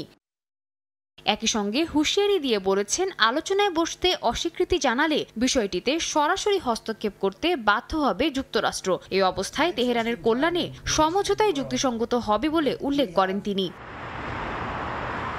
যদিও ট্রাম্পের এই দাবি অস্বীকার করেছে জাতিসংঘে ইরানের স্থায়ী মিশন। তারা জানায় এমন কোনো চিঠির বিষয়ে অবগত নন তারা। এর আগে ফেব্রুয়ারি মাসে আয়াতুল্লাহ আলী খোমেনি বলেন, ইতিহাস সাক্ষী যে যুক্তরাষ্ট্রের সঙ্গে আলোচনার টেবিলে বসলে তা ইরানের জন্য কোনো সুফল বয়ে আনবে না। এদিকে চলতি মাসে তেহরানের পরমাণু কর্মসূচি বিষয়ে আলোচনায় মধ্যস্থতায় ওয়াশিংটনকে সহযোগিতা করতে রাজি হয় মস্কো। তাদের দাবি, যেভাবেই হোক ইরানকে পারমাণবিক অস্ত্র তৈরি থেকে বিরত রাখতে হবে। অবশ্য ইরান বরাবরই দাবি করে আসছে যে কোনো ধরনের পারমাণবিক অস্ত্র তৈরি করছে না তারা। সাদিয়া তাসনিম, সময় সংবাদ। ইউক্রেনের সঙ্গে শান্তি চুক্তিতে না পৌঁছানো পর্যন্ত রাশিয়ার ব্যাংকিং খাতে নিষেধাজ্ঞা দিতে চান মার্কিন প্রেসিডেন্ট ডোনাল্ড ট্রাম্প। শুক্রবার সামাজিক যোগাযোগ মাধ্যম ট্রুথ সোশ্যালে এক পোস্টে ঘোষণা দেন তিনি। এদিকে ইউক্রেনের রাশিয়ার বিমান হামলার পর আকাশ ও সমুদ্রপথে অস্ত্র বিরতির প্রস্তাব প্রেসিডেন্ট ভ্লাদিমির জেলেনস্কির। রাশিয়ার দাবি, 2022 সালে ইস্তাম্বুলে রাশিয়া ও ইউক্রেনের মধ্যে আলোচিত শান্তি চুক্তির খসড়া ইউক্রেন সমস্যা সমাধানে প্রাথমিক পদক্ষেপ হতে পারে। রাশিয়া ইউক্রেন সংঘাত বন্ধে যুক্তরাষ্ট্রের মধ্যস্থতাকারীর ভূমিকা চোখে পড়ার মতো। মার্কিন প্রেসিডেন্ট ডোনাল্ড ট্রাম্প ক্ষমতা গ্রহণের আগেই গুঞ্জন শোনা যাচ্ছিল ক্ষমতায় এসে মস্কো কিয়েভের যুদ্ধের অবসান করবেন তিনি। এই গুঞ্জন সত্যি করতে যেন আটঘাট বেঁধে নেমেছেন ট্রাম্প। এরই পরিপ্রেক্ষিতে শুক্রবার ট্রাম্প তার সামাজিক যোগাযোগ মাধ্যমের এক পোস্টে বলেন, রাশিয়ার ব্যাংকিং খাতের ওপর নিষেধাজ্ঞা এবং অন্যান্য খাতে শুল্ক আরোপ করতে চান তিনি, যা ইউক্রেনের সঙ্গে শান্তি চুক্তিতে না পৌঁছানো পর্যন্ত বহাল থাকবে। একই দিন তিনি বলেন, যুদ্ধ বন্ধে ইউক্রেনের তুলনায় রাশিয়ার সঙ্গে আলোচনায় বেশি ফলপ্রসূ হবে বলে মনে করেন তিনি। এদিকে ইউক্রেনে রাশিয়ার হামলার পর সমুদ্র ও আকাশপথে অস্ত্রবিরতির আহ্বান জানিয়েছেন দেশটির প্রেসিডেন্ট ভলোদিমির জেলেনস্কি। স্থানীয় সময় বৃহস্পতিবার তারই প্রস্তাবকে সমর্থন দিতে ইউরোপীয় নেতাদের প্রতি আহ্বান জানান জেলেনস্কি। তার দাবি, এই প্রস্তাবে রাজি হলে 3 বছর ধরে চলমান এই আগ্রাসন বন্ধে মস্কোর সদিচ্ছা প্রমাণিত হবে। 2022 সালে ইস্তাম্বুলে ইউক্রেন ও রাশিয়ার মধ্যে আলোচিত শান্তি চুক্তির খসড়া থেকেই নতুন করে আলোচনা শুরু করা যেতে পারে। সাদিয়া তাসনিম, সময় সংবাদ। মার্কিন শুল্ক আরোপের ঝুঁকি এড়াতে এবং নয়াদিল্লি ওয়াশিংটন বাণিজ্যিক সম্পর্ক আরও সুদৃঢ় করতে দ্বিপক্ষীয় চুক্তি স্বাক্ষরের উদ্যোগ নিয়েছে ভারত। এমনটাই জানিয়েছে দেশটির পররাষ্ট্র মন্ত্রণালয়। বাণিজ্য চুক্তি নিয়ে আলোচনায় বাণিজ্য শিল্পমন্ত্রী পীয়ূষ গোয়েল 7 দিনের সফরে যুক্তরাষ্ট্র গেছেন। চলতি বছরের এপ্রিল থেকে যুক্তরাষ্ট্রের পাল্টা শুল্কারোপের শিকার হতে যাওয়া দেশগুলোর তালিকায় আছে ভারতও। এ অবস্থায় দুশ্চিন্তায় পড়েছেন দেশটির রপ্তানিকারকরা। যুক্তরাষ্ট্রের উচ্চ শুল্ক তাদের ব্যবসাকে পঙ্গু করে দিতে চলেছে এমন উদ্বেগ বিরাজ করছে ব্যবসায়ীদের মধ্যে। বিশ্লেষকদের মতে বছরে প্রায় $7 বিলিয়ন ক্ষতির সম্ভাবনা রয়েছে ভারতের বাণিজ্য খাতে। এ অবস্থায় দেশের অর্থনীতি বড় ধরনের ক্ষতির মুখোমুখি হওয়ার আগেই ওয়াশিংটনের সঙ্গে বাণিজ্য চুক্তির কথা ভাবছে নয়াদিল্লি। এ উদ্দেশ্যে সোমবার যুক্তরাষ্ট্র সফরে যান দেশটির বাণিজ্য ও শিল্পমন্ত্রী পীযূষ গোয়েল। সেখানে মার্কিন বাণিজ্য প্রতিনিধি জামিয়েসন গ্রিয়ার এবং বাণিজ্য সচিব হাওয়ার্ড লুটনিকের সঙ্গে দেখা করেন তিনি। ভারতের পররাষ্ট্র মন্ত্রণালয় জানায়, এই বৈঠকে 2 দেশের মধ্যে দ্বিপক্ষীয় বাণিজ্য চুক্তি বিষয়ে আলোচনা হয়েছে। যদিও আলোচনার খুঁটিনাটি কিছু জানাননি তিনি। তবে গণমাধ্যমের ধারণা, এপ্রিলের 2 তারিখ থেকে কার্যকর হতে যাওয়া শুল্কারোপ কমাতেই বাণিজ্য চুক্তির আলোচনায় অংশ নিচ্ছে নয়াদিল্লি। আমাদের লক্ষ্য বাণিজ্য চুক্তির মাধ্যমে ভারত যুক্তরাষ্ট্রের দ্বিপাক্ষিক বাণিজ্যকে পণ্য ও সেবার ক্ষেত্রে শক্তিশালী ও গভীর করা, বাজারে প্রবেশাধিকার বৃদ্ধি, শুল্ক ও অশুল্ক বাধা হ্রাস এবং উভয় দেশের মধ্যে সরবরাহ শৃঙ্খলের সমন্বয় গভীরতর করা। এদিকে যুক্তরাষ্ট্রের বাণিজ্য মন্ত্রী হাওয়ার্ড লুটনিক শুক্রবার ভারতীয় গণমাধ্যম ইন্ডিয়া টুডেকে জানান, যুক্তরাষ্ট্রের সঙ্গে বড় আকারের চুক্তি স্বাক্ষরের জন্য মার্কিন পণ্যের ওপর আরোপিত শুল্ক কমিয়ে আনতে হবে মোদি প্রশাসনকে, বাড়াতে হবে প্রতিরক্ষা খাতে ব্যয়। এই অবস্থায় বাণিজ্য উত্তেজনা কমাতে ভারত এর মধ্যেই বেশ কিছু মার্কিন পণ্যের উপর শুল্ক কমিয়েছে। উচ্চমানের মোটরসাইকেলের ওপর শুল্ক 50% থেকে কমিয়ে 30% করা হয়েছে এবং বারবান হুইস্কির উপর শুল্ক 150% থেকে কমিয়ে 100% করা হয়েছে। এছাড়াও অন্যান্য শুল্ক পর্যালোচনা করার প্রতিশ্রুতিও দেওয়া হয়েছে। পাশাপাশি প্রতিরক্ষা সরঞ্জাম কেনার পরিমাণও বাড়িয়েছে মোদি প্রশাসন। সাদিয়া তাসনিম, সময় সংবাদ। রমজানের প্রথম জুম্মায় ইতালির মসজিদগুলোতে ছিল মুসল্লিদের ঢল। এবছর দেশটির আবহাওয়া অনুকূলে হওয়ায় স্বস্তিতে রোজা পালন করতে পারছেন মুসল্লিরা। এতে স্থানীয় মুসলিমদের পাশাপাশি আনন্দ প্রকাশ করেছেন প্রবাসী বাংলাদেশীয়রাও। বিস্তারিত ইতালি প্রতিনিধি মাকসুদ রহমানের তথ্যচিত্র রিপোর্ট। ঐতিহাসিকভাবে ইতালি ক্যাথলিক খ্রিস্ট ধর্মাবলম্বীদের তীর্থভূমি হলেও বর্তমানে দেশটিতে প্রায় 23 লক্ষাধিক মুসলিম বসবাস করেন, যাদের মধ্যে প্রায় 2.5 লাখেরও বেশি প্রবাসী বাংলাদেশি। রমজানের প্রথম জুমার দিন মসজিদে মসজিদে ছিল মুসল্লির ভিড়। অনেক মসজিদে অনুষ্ঠিত হয়েছে একাধিক জুমার জামাত। ইতালিতে শীতের প্রকোপ কমেছে এবং বাতাসে বসন্তের আবহাওয়া বিরাজ করছে, তাই এবছরের রোজা স্বস্তিদায়ক হবে বলে মনে করেন মুসলমানরা। কর্মস্থল থেকে কয়েক ঘন্টা ছুটি নিয়ে অনেকে পড়তে আসেন নামাজ। রমজানের প্রথম জুমা আমরা খুব সুন্দর পরিবেশে ভেনিসের সেন্ট্রাল জামে মসজিদে জুমার নামাজ আদায় করলাম। এবছর রমজান খুব চমৎকার পরিবেশে আমরা শুরু করতে পেরেছি। এবছর রোজাগুলো তেমন কোনো শীতও নেই, গরমও নেই। আগামী দিনগুলি যেন সমস্ত ধর্মপ্রাণ মুসলমান আমরা সুন্দরভাবে মাহে রমজান আদায় করতে পারি, তারাবি আদায় করতে পারি, এই প্রার্থনা প্রভুর কাছে আমরা করছি। আল্লাহ যেন আমাদের সবার নামাজগুলি কবুল করে নেয়। অনুকূল আবহাওয়া ও সুন্দর পরিবেশ এবছর ইতালি প্রবাসীদের পবিত্র রমজান পালনে আরও বেশি আগ্রহী করে তুলছে। এবছর প্রবাসী মুসলমানরা অত্যন্ত খুশি যে প্রথম ও দ্বিতীয় রমজান ছিল শনি ও রোববার ছুটির দিন। সময় সংবাদ, ইতালি। বিশ্বের সর্বপ্রথম নারীর ভোটাধিকার ও নির্বাচনের প্রার্থী হওয়ার অধিকার দেয় ফিনল্যান্ড। প্রথম নারী এমপিও নির্বাচিত হয় দেশটিতে। এমনকি পৃথিবীর সবচেয়ে কম বয়সী প্রধানমন্ত্রী একজন নারী, তিনিও নির্বাচিত হন ফিনল্যান্ডে। অধিকার কর্মীরা বলছেন দেশটির সাফল্য ও সমৃদ্ধির নিয়ামক নারী সমতা প্রতিষ্ঠায়। তবে নারীর মানসিক নির্যাতন প্রতিরোধে কড়াকড়ির কোনো ব্যবস্থা নেই এখনো। বিশ্ব নারী দিবসে ফিনল্যান্ড থেকে মহিউদ্দিন মধুর রিপোর্ট।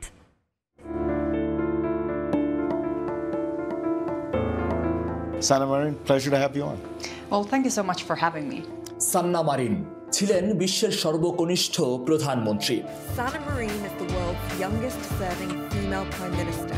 সুখী দেশ ফিনল্যান্ডে নারীর অগ্রযাত্রায় রূপকথার রানী হিসেবে আখ্যায়িত করা হয় তাকে। মাত্র 34 বছর বয়সেই ফিনিশ রাষ্ট্রের হাল ধরেন, তাক লাগিয়ে দেন পুরো বিশ্বকে। ইতিহাসের এই বিরল ঘটনা এত সহজে ধরা দেয়নি। শুরুটা 1906 সালে। বিশ্বে নারীদের প্রথম ভোটের অধিকার পায় ফিনল্যান্ডের নারীরা। নির্বাচনে প্রার্থী হওয়ার অধিকারও অর্জন করেন তারা। বছর খানেক পর সংসদেও প্রবেশ করেন ফিনিশ নারীরা। একজন দুজন নন, 19 জন নারী এমপি নির্বাচিত হন। বর্তমানের পরিসংখ্যানটা আরও সুখকর। প্রায় শখানেক নারী এমপি আছেন দেশটির সংসদে। নারীরা প্রথম এমপি হওয়ার 1 দশক পর দেশটিতে প্রবর্তন ঘটে মাতৃত্বকালীন ছুটির। তার 2 দশক পর থেকে দেয়া হয় মাতৃত্বকালীন ভাতাও। বর্তমানে পিতা মাতার অভিভাবকত্বের ছুটি প্রায় বছর খানেক। ফিনল্যান্ডের সাফল্য ধার্য হয় নারীর মর্যাদা এবং লিঙ্গ সমতার উন্নতির সঙ্গে। কেবল নারী প্রেসিডেন্ট কিংবা নীতি নির্ধারণী পর্যায়ে নয়, ফিনল্যান্ডের নারীরা এখানে পুরুষের সমানে সমানে কর্মক্ষেত্রে অবস্থান করছে। কোথাও কোথাও পুরুষের চাইতে নারীরা এগিয়ে আছে বইকি। এমন নারী বান্ধব দেশে এখনো নারীদের জন্য কিছু প্রতিবন্ধকতা দেখছেন এখানকার অধিকার কর্মীরা। নারী অধিকার ও অভিবাসী নারীদের উন্নয়নে কাজ করেন প্রবাসী বাংলাদেশি মানবাধিকার কর্মী কিঞ্চিত ঋদ্ধিমান। বলেন, ফিনল্যান্ডের মতো উন্নত ও সুখী রাষ্ট্রেও নারীর প্রতি মানসিক নির্যাতন প্রতিরোধে কড়াকড়ি কোনো ব্যবস্থা নেই এখনো।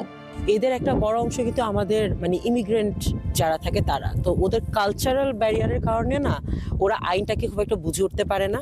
আর এখানে মেন্টাল ভায়োলেন্স বা মানসিক অত্যাচারের যে আইনটা, এটা খুবই দুর্বল। ট্রিটি বা কনভেনশন হচ্ছে সবচেয়ে শক্তিশালী। তো সেই ক্ষেত্রে কিন্তু ফিনল্যান্ড এই ব্যাপারে খুব একটা কিছু করতে পারছে না। এবং এটা একটা বড় কারণ হচ্ছে যে মানসিক অত্যাচারটা দেখা যায় না, চোখে দেখা যায় না। বাড়তি আনন্দ বার্তা যোগ হয় বাংলাদেশি বংশোদ্ভূত এই নারী অধিকার কর্মী এবার ফিনল্যান্ডের সিটি কাউন্সিলর নির্বাচনে প্রার্থী হয়েছেন। মেন্টাল ভায়োলেন্সের বিষয়টা এখানে অনেক বেশি। মহিউদ্দিন মধু, সময় সংবাদ, ফিনল্যান্ড। উত্তর আমেরিকায় মোনার্ক প্রজাপতির সংখ্যা আশঙ্কাজনক হারে কমেছে গত কয়েক দশক ধরে। এবার মেক্সিকোতে শীতকালীন আবাসস্থলের পরিমাণ দ্বিগুণ করা হয়েছে। আন্তর্জাতিক প্রচেষ্টায় বাড়তে শুরু করেছে এই প্রজাপতির সংখ্যা। বিশেষজ্ঞরা বলছেন, এ ধারা অব্যাহত থাকলে অঞ্চলটিতে আরও বাড়তে পারে মোনার্কের সংখ্যা। ঝলমলে কমলা ডানার এই প্রজাপতিগুলো একসময় সংখ্যায় কোটি কোটি ছিল। বিশেষ এই প্রজাপতির নাম মোনার্ক প্রজাপতি। কিন্তু বন উজাড়, কীটনাশকের ব্যবহার ও জলবায়ু পরিবর্তনের কারণে গত কয়েক দশকে 85%-এরও বেশি কমে গেছে এদের সংখ্যা। 2022 সালে এই প্রজাপতিটিকে বিপন্ন তালিকাভুক্ত করে international union for the conservation of nature. তবে হুমকির মুখে থাকা এই প্রজাপতি রক্ষায় বিশেষ উদ্যোগ নেওয়া হয়েছে। মেক্সিকোর প্রাকৃতিক অভয়ারণ্য কর্তৃপক্ষ জানিয়েছে, এবার মোনার্ক প্রজাপতিদের শীতকালীন আবাসস্থল 1.79 হেক্টর পর্যন্ত বিস্তৃত হয়েছে, যা গত বছরের তুলনায় দ্বিগুণ। এই বৃদ্ধির মূল কারণ মেক্সিকো, কানাডা ও যুক্তরাষ্ট্রের যৌথ প্রচেষ্টা। তারা আরও জানায়, প্রজাপতি সংরক্ষণে গুরুত্বপূর্ণ ভূমিকা রাখছে পর্যাপ্ত বৃক্ষরোপণও। প্রতি বছর 1.5 থেকে 3 লাখ গাছ লাগানো হয়। এটা নির্ভর করে আমাদের কাছে থাকা গাছের সংখ্যার উপর। গাছ লাগানোর ফলে মোনার্ক প্রজাপতি বেড়েছে। সম্মিলিত এই প্রচেষ্টায় চলতি বছরে মেক্সিকো সিটির পশ্চিম পাহাড়ে মোনার্ক প্রজাপতির সংখ্যা বেড়েছে। বিশেষজ্ঞরা বলছেন, জলবায়ু পরিবর্তন সত্ত্বেও গত বছরের চেয়ে দ্বিগুণ এলাকা জুড়ে বিচরণ করছে প্রজাপতিগুলো। কাকলি আখতার, সময় সংবাদ। দক্ষিণ এশিয়া বিবেচনায় আন্তর্জাতিক পর্যায়ে বাংলাদেশের ক্রীড়াঙ্গনের সর্বোচ্চ সম্মানগুলো এসেছে নারীদের হাত ধরে। জাতীয় পর্যায়ে অন্য ইভেন্টেও দীর্ঘদিন ধরে শ্রেষ্ঠত্বের মুকুট ধরে রেখেছেন কেউ কেউ। সাফল্য এলেও তা ধরে রাখতে বড় পরিকল্পনা নেই ফেডারেশনগুলোতে। দেশের ক্রীড়াঙ্গনে নারীতে অবদান রাখার এই ধারার ফুল স্টপ পড়ছে ক্যারিয়ারের ইতি টানার পর। সুযোগ আর বৈরী কর্মপরিবেশের কারণে সাংগঠনিক পর্যায়ে তাদের অংশগ্রহণ নেই বললেই চলে। দক্ষতার মূল্যায়নের পাশাপাশি নারী বান্ধব ফেডারেশনের দাবি তাদের। পারভিন আক্তারের প্রতিবেদন। সাফল্যগাথা হিসাব করলে তালিকাটা বেশ লম্বাই। দেশের ক্রীড়াঙ্গনে তুলনামূলক কম পরিচিত টেবিল টেনিসে এক জোবেরা রহমান লিনুই জাতীয় পর্যায়ে শ্রেষ্ঠত্বের মুকুট পড়েছেন 16 বার। ট্র্যাক অ্যান্ড ফিল্ডে শিরিন আক্তারও বা কম কিসে, টানা 16 বছর একাই রাজত্ব ধরে রেখেছেন এই অঙ্গনে। কয়েক বছর আগে সালমাদের এশিয়া কাপ জয় কিংবা সবশেষ সাফ জেতা নারীদের সাফল্যের স্মৃতি তো এখনো তাজা দর্শক হৃদয়ে। কিন্তু জাতীয় পর্যায়ে এত সাফল্যের পরেও স্বীকৃতি কিংবা সামনে এগিয়ে যাওয়ার সুযোগ মিলছে কতটা? কিভাবে আপনি এশিয়ান লেভেলে রেজাল্ট চান? আপনি যদি এশিয়ান ফ্যাসিলিটিস না দিতে পারেন, আপনি একটা ভালো জিম দিতে পারবেন না, আপনি একটা ভালো ফুড দিতে পারবেন না, আপনি একটা নিউট্রিশনিস্ট রাখতে পারবেন না, ফিজিও রাখতে পারবেন না, টিমের সাথে শুধুমাত্র একটা কোচ দিয়ে পাঠিয়ে দিবেন, সবকিছুই তো আমাদের ঘাটতি। তো কেন আমরা তাদেরকে ধরে রাখতে কিভাবে পারবো? মাঠের ক্যারিয়ার শেষে একটা পর্যায়ে দায়িত্ব পালন করবেন সাংগঠনিকভাবে, এমনটাই প্রত্যাশা থাকে ক্রীড়াবিদদের। জাতীয় ক্রীড়া পরিষদের অধীনে 55টি ফেডারেশন ও অ্যাসোসিয়েশনে 25% নারী থাকার কথা থাকলেও এক জুডো ফেডারেশনের সাধারণ সম্পাদক হিসেবে সাবেক জুডোকা কামরুন নাহার হিরু ছাড়া আর কোনো ফেডারেশনেই নেই নারী নেতৃত্ব। ফার্স্ট জেনারেল সেক্রেটারি আমি হয়েছিলাম অ্যাডহক কমিটিতে, কিন্তু সেখানেও আমাকে থাকতে দেয়নি। 6টা মাসে আমাকে মানে যেমন করে হোক আমাকে ফেডারেশন থেকে বের করবে সে পায়তারা করেছে এবং আমাকে তারা বের করে দিয়েছে ইলেকশনের মাধ্যমে। দীর্ঘদিন ধরে বয়ে বেড়ানো এই সমস্যার সমাধান চান নারীরা। ফেডারেশনগুলোকে গাইডলাইন দেওয়া উচিত যে একটা খেলোয়াড় যদি সাউথ এশিয়ান লেভেলে সে সেকেন্ড বা থার্ড হয় কিংবা গোল্ড মেডেল পায়, তাকে যাতে কমনওয়েলথ গেমসে, এশিয়ান গেমসে কিংবা এশিয়ান চ্যাম্পিয়নশিপে কিংবা অলিম্পিকে কিভাবে নিবে তার পেছনে 20 বছরের একটা প্ল্যান করা। নিয়ম করে দিতে হবে যে যারা ন্যাশনাল অ্যাওয়ার্ডি এবং যারা প্রথম গ্রেডের প্লেয়ার, যারা খেলোয়াড় জীবন ছেড়ে অর্গানাইজার হিসেবে আসতে চায়, তাদেরকে একটা সুযোগ করে দিতে হবে ফেডারেশন ঢোকার। ফেডারেশনের পাশাপাশি কোচিং ও অন্যান্য ক্ষেত্রেও অংশগ্রহণ বাড়ানোর দাবি নারী ক্রীড়াবিদদের। এই যে পারভিন আক্তার, সময় সংবাদ, ঢাকা। অতিরিক্ত ভ্রমণে ক্লান্ত নিউজিল্যান্ডের ক্রিকেট দল দুবাইয়ের সংবাদ সম্মেলনে অসহায়ত্ব প্রকাশ করেছেন কিউদের কোচ গ্যারি স্টিভ। এদিকে দলের তারকা বোলার ম্যাট হেনরির চোট নিয়ে রয়েছে দুশ্চিন্তা। বরুণ চক্রবর্তী স্পিন সামলাতে বিশেষ পরিকল্পনা সাজাচ্ছে ব্ল্যাক ক্যাপরা। দুবাই থেকে মাকসুব আলম খানের রিপোর্ট। একটা টুর্নামেন্টের 2 ফাইনালিস্টের জন্য 2 রকম ব্যবস্থা। একদল শুরু থেকে ভিভিআইপি ট্রিটমেন্ট পাচ্ছে, দুবাইয়ের লাক্সারি উপভোগ করছে 16 আনা, কোনো ক্লান্তি নেই, একেবারে ফ্রেশ মাইন্ড আইসিসির সুবিধাভোগী ইন্ডিয়া দলের। অন্যদিকে নিউজিল্যান্ড টিমের প্রাণ ওষ্ঠাগত, ফাইনালের আগে অন্তত 48 ঘন্টা এক জায়গায় থিতু হতে পারছে, এটাকেই তারা ভাবছে সৌভাগ্য। এবারের চ্যাম্পিয়ন্স ট্রফিতে সবচেয়ে বেশি ট্রাভেল করতে হয়েছে নিউজিল্যান্ড ক্রিকেট দলকে। গ্রুপ পর্বের প্রথম ম্যাচ তারা খেলেছে করাচিতে, দ্বিতীয়টা রাওয়ালপিন্ডিতে, তৃতীয়টা দুবাইয়ে, আবার সেমিফাইনালের ম্যাচ খেলতে হয়েছে লাহোরে গিয়ে, ফাইনাল আবার খেলতে হবে দুবাইয়ে। ক্রিকেটাররা ঘুরে ঘুরে ক্লান্ত, আর কোচ যেন নিরুপায়। এটা আমাদের হাতে নেই, ভারত সব ম্যাচ এখানে খেলছে। আমাদের জন্য যেটা ভালো হয়েছে যে অন্তত একটা ম্যাচ তাদের বিপক্ষে এখানে খেলা হয়েছে। মাঠে সমস্ত পরিকল্পনা কাজে লাগাতে পারলে ভালো কিছু হবে। গ্রুপ পর্বের শেষ ম্যাচটা আমিরাতে ভারতের বিপক্ষে খেলেছে নিউজিল্যান্ড, যে ম্যাচে বরণ করতে হয় 44 রানের হার। 5 উইকেট নিয়ে কিউবি ব্যাটিং লাইন আপ ধসিয়ে দেন বরুণ চক্রবর্তী। ফাইনালের আগে তাই এই মিস্ট্রি স্পিনারকে নিয়ে বাড়তি চিন্তা কোচের। আমাদের বিপক্ষে সবশেষ ম্যাচে 5 উইকেট নিয়েছে সে, ফাইনালে অবশ্যই তাকে খেলানো হবে। সে দুর্দান্ত বোলার, আমাদের জন্য বড় হুমকি। বরুণ কোহলিদের নিয়ে প্ল্যান সাজাতে ঘুম হারাম গ্যারি স্টিডের। দুর্ভাবনা আছে নিজ দলের একাদশ নিয়েও। সাউথ আফ্রিকার বিপক্ষে ম্যাচে ফিল্ডিংয়ের সময় কাঁধে চোট পেয়েছেন ম্যাট হেনরি। দলের শীর্ষ পেসারের ফাইনালে খেলা নিয়ে কিছুটা হলেও রয়েছে অনিশ্চয়তা। আমি ইতিবাচকভাবে ভাবছি, কিছু স্ক্যান করানো হয়েছে, যে কোনো মূল্যে ফাইনালের দলে তাকে চাই। গ্রুপ স্টেজে ইন্ডিয়ার বিপক্ষে ম্যাচটায় 5 উইকেট নিয়েছিলেন হেনরি, তাই এই পেসার ফিট না হলে বিরাট ক্ষতি হয়ে যাবে ব্ল্যাক ক্যাপদের। হেনরির বিকল্প হিসেবে বিবেচনায় আছেন জেকব ডাফি। মাকসুম আলম খান, সময় সংবাদ, দুবাই, সংযুক্ত আরব আমিরাত। এবারের চ্যাম্পিয়ন্স ট্রফি জন্ম দিয়েছে অনেক তর্ক বিতর্কের। নানা নেতিবাচক কর্মকাণ্ডের পাশাপাশি ইতিবাচক রেকর্ডের সাক্ষী হয়েছে পাকিস্তানে অনুষ্ঠিত চ্যাম্পিয়ন্স ট্রফি। দ্রুততম সেঞ্চুরি, সর্বোচ্চ ছক্কা সহ পূর্বের বেশ কিছু রেকর্ড ছাড়িয়ে গেছে এবারের আসর। দেখে নেওয়া যাক যেসব রেকর্ড ভেঙেছে এবারের চ্যাম্পিয়ন্স ট্রফি। আইসিসির কোনো ইভেন্ট মানেই পুরনো রেকর্ড ভেঙে নতুন রেকর্ড তৈরির প্রতিযোগিতা। অবশ্য এসব রেকর্ড উজ্জীবিত করে ক্রিকেটারদেরও। সবাই হিসেব মেলায় মাইল ফলকের জন্য। এবারের চ্যাম্পিয়ন্স ট্রফিও তার ব্যতিক্রম নয়। আগের রেকর্ড ভেঙে নতুন বেশ কিছু মাইল ফলকের দেখা মিলেছে এবারের আসরে। দেখে নেওয়া যাক নতুন করে কি কি রেকর্ড গড়েছে পাকিস্তান আসরে। সর্বোচ্চ সেঞ্চুরির দেখা মিলেছে এবারের চ্যাম্পিয়ন্স ট্রফিতে। এবার মোট 13টি সেঞ্চুরি আদায় করে নিয়েছেন ব্যাটাররা, যা কিনা টুর্নামেন্টের ইতিহাসে যে কোনো আসরে সর্বোচ্চ শতক। এবারের আসরে এক ইনিংসে ব্যক্তিগত সর্বোচ্চ রানের রেকর্ড ভেঙেছেন আফগানিস্তানের ইব্রাহিম জাদরান। ইংল্যান্ডের বিপক্ষে ম্যাচে 177 রানের অবিশ্বাস্য ইনিংস উপহার দেন তিনি। এটি চ্যাম্পিয়ন্স ট্রফির ইতিহাসে ব্যক্তিগত সর্বোচ্চ রানের ইনিংস। এছাড়া এবারের আসরে অস্ট্রেলিয়ার বিপক্ষে 165 রান করে টুর্নামেন্টের ইতিহাসে দ্বিতীয় সর্বোচ্চ ব্যক্তিগত রানের মালিক বেন ডাকেট। এর আগে চ্যাম্পিয়ন্স ট্রফিতে এক ইনিংসে সর্বোচ্চ রানের মালিক ছিলেন নিউজিল্যান্ডের নাথান অ্যাস্টলে। 2004 সালে যুক্তরাষ্ট্রের বিপক্ষে 145 রান করেন এই কিউই ব্যাটার।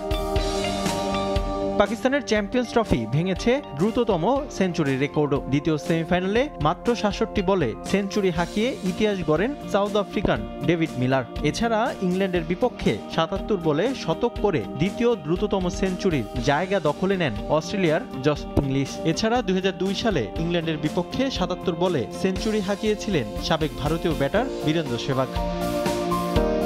এক ম্যাচে সর্বোচ্চ রানের রেকর্ডটিও হয়েছে এবারের আসরে। অস্ট্রেলিয়া ইংল্যান্ডের ম্যাচে মোট 707 রান তুলেছিল দুই দলের ব্যাটাররা। আর দ্বিতীয় সেমিফাইনালে নিউজিল্যান্ড ও সাউথ আফ্রিকার ম্যাচে রান হয়েছিল 674, যা চ্যাম্পিয়ন্স ট্রফির ইতিহাসে দ্বিতীয় সর্বোচ্চ এক ম্যাচের রান। এর আগে 2017 আসরে ভারত শ্রীলঙ্কা ম্যাচে 643 রান হয়েছিল। চ্যাম্পিয়ন্স ট্রফির ইতিহাসে এবারই সর্বোচ্চ ছক্কার দেখা মিলেছে। এখন পর্যন্ত 127টি 6 হাঁকিয়েছেন ব্যাটাররা। ফাইনাল ম্যাচের আগেই ওভার বাউন্ডারির রেকর্ড গড়েছে এবারের আসর। এর আগে 2017 সালে 113টি ছক্কার মাইট দেখেছিল ক্রিকেট প্রেমীরা। মিরন, সময় সংবাদ। বাস্তবতা মেনে দেশের মাটিতে অবসরের ভাবনা আপাতত সরিয়ে রেখেছেন সাকিব আল হাসান। টি10 ফ্র্যাঞ্চাইজি বাংলা টাইগার্সের সিইও জাফির ইয়াসিনের সঙ্গে নিজের পরিস্থিতির কথা জানিয়েছেন সাবেক টাইগার অধিনায়ক। তার মতে, সদিচ্ছা থাকলে তার রাজনৈতিক সমস্যার সমাধান করতে পারত বিসিবি। বোলিং অ্যাকশনের ত্রুটি শোধরানোর জন্য সহযোগিতা করে চ্যাম্পিয়ন্স ট্রফির দলেও রাখতে পারত তাকে। দুবাই থেকে আরও জানাচ্ছেন Maksum Alam Khan. That's pretty disappointing যে একজন প্লেয়ার আপনার দেশের জন্য এত কিছু করছেন, আফটার ডুইং সো মাচ, আপনি ওই প্লেয়ারকে literally you can't even give him the last respect you wanted. So that's number one. আমি বিশ্বাস করি সেটা, I think that was very much disappointing. Shakib Al Hasan দেশের মাটিতে আন্তর্জাতিক ক্যারিয়ারকে বিদায় জানানোর ইচ্ছে পোষণ করায় রীতিমতো ফুঁসে উঠেছিল ভিন্ন রাজনৈতিক মতাদর্শের মানুষ। তার ইন্টারন্যাশনাল ক্যারিয়ারের শেষ দেখে ফেলেছেন অনেকে, তবে পাড় ভক্তরা এখনই হাল ছাড়ছেন না। টি10 ফ্র্যাঞ্চাইজি বাংলা টাইগার্সের প্রধান নির্বাহী কর্মকর্তার সঙ্গে কথা হয় সাকিবের। সাবেক টাইগার অধিনায়ক কি ভাবছেন ফিউচার নিয়ে একটা ধারণা পাওয়া যায় তার এই কথায়। অ্যাজ আ ফ্যান আমি বিশ্বাস করি যদি উনি বাংলাদেশের জার্সিতে if he can retire, if he can play his last match and where he gets or deserves all the respect, ওনাকে যদি ওভাবে এন্ডিংটা দেওয়া হয়, I think I would be more than happy. এবং not only me, I think বাংলাদেশের যারাই সাকিব আল হাসানের ভক্ত, I think everyone would have been happy যে he have ended his career in that particular way. দীর্ঘদিন বিশ্বসেরা অলরাউন্ডারের তকমা ছিল যার, তাকে ছাড়াই শেষ হতে চলল একটা আইসিসি ইভেন্ট। 2023 ওয়ানডে বিশ্বকাপে শ্রীলঙ্কার বিপক্ষে টাইমড আউটের ঘটনা না ঘটালে এই চ্যাম্পিয়ন্স ট্রফিতে বাংলাদেশ দলের খেলা হতো কিনা বলা কঠিন। বাহবা পাওয়ার কথা যার, তিনিই হলেন ভিলেন। রাজনীতির কালিমা গায়ে লাগিয়ে নির্বাসনে এত কিছু করার পর আমাকে ধরেন নিলই না, I did not even get the respect I should have got. The minimum respect I'm talking about. All right. So we can take I don't know obviously what he feels if he will come back for the country, play his last few matches. I don't know what will happen. But looking at whatever happened right now, I don't think je kono player ho, he would have shown much more interest with the board. Bowling action নিষিদ্ধ হওয়ার পর একাধিক পরীক্ষা দিয়েছেন সাকিব। ত্রুটি পুরোপুরি শুধরে franchise টুর্নামেন্টগুলোতে ভালোভাবে খেলতে চান টাইগার অলরাউন্ডার। মাকসুম আলম খান, সময় সংবাদ, দুবাই, সংযুক্ত আরব আমিরাত। বিসিবির প্রোগ্রাম বিভাগে নেওয়া পরিকল্পনাগুলো ঠিকভাবে বাস্তবায়ন করতে দীর্ঘমেয়াদে দায়িত্ব চান কোঅর্ডিনেটর মিনহাজুল আবেদিন নান্নু। এক বিভাগে 1 বছরের জন্য দায়িত্ব পাওয়া শেষ পর্যায়ে সাবেক অধিনায়কের। ঘরোয়া ক্রিকেট কাঠামো ঢেলে সাজাতে বেশ কিছু কাজ হাতে আছে বলেও জানান তিনি। একই সঙ্গে প্রশংসা করলেন নতুন বোর্ডের সাবেক ক্রিকেটারদের বিভিন্ন দায়িত্বে আনা ইতিবাচক হিসেবে দেখছেন নান্নু। অনূর্ধ্ব 19 হাই পারফরমেন্স ইউনিটের দায়িত্ব পালনের পর হয়েছিলেন ক্রিকেট বোর্ডের প্রধান নির্বাচক। সাবেক অধিনায়ক মিনহাজুল আবেদিন নান্নু এখন বিসিবির প্রোগ্রাম বিভাগের দায়িত্বে। তার পরিকল্পনায় বসে এনসিএল টি20 আসর, যেটির পুরস্কারও পেয়েছেন নান্নু। নতুন করে বাড়ানো হয়েছে চুক্তির মেয়াদ। সাবেক এই অধিনায়কের এখন চাওয়া লম্বা সময় ধরে দেশের ঘরোয়া ক্রিকেটের জন্য কাজ করা। এটা চলমান প্রক্রিয়ার মধ্যে আছে, এটা অলরেডি কাজ শুরু হয়েছে এবং এরা বিপিএল থেকে কাজ শুরু করেছে এই অ্যাপসটা নিয়ে, এবং সামনে হয়তো প্রিমিয়ার ডিভিশন নিয়ে কাজ শুরু হচ্ছে। তো সব কিছু কিছু ভালো কাজই করা হয়েছে এবং একটা সময় দরকার। সময় ছাড়া একটা অল্প সময়ের মধ্যে এত কাজ একসাথে প্রোগ্রামে করা যায় না। চলমান ডিপিএল নিয়ে ক্ষোভও ছেড়েছেন নান্নু। প্রিমিয়ার লিগ শুরুর পর থেকে এখনো পরিবর্তন হয়নি কাঠামো। কোনো ক্লাবই খেলা নিয়ে খুব বেশি মনোযোগী নয়। নিজেদের কাউন্সিলরশিপ টিকিয়ে রাখায় বেশি নজর সংগঠকদের।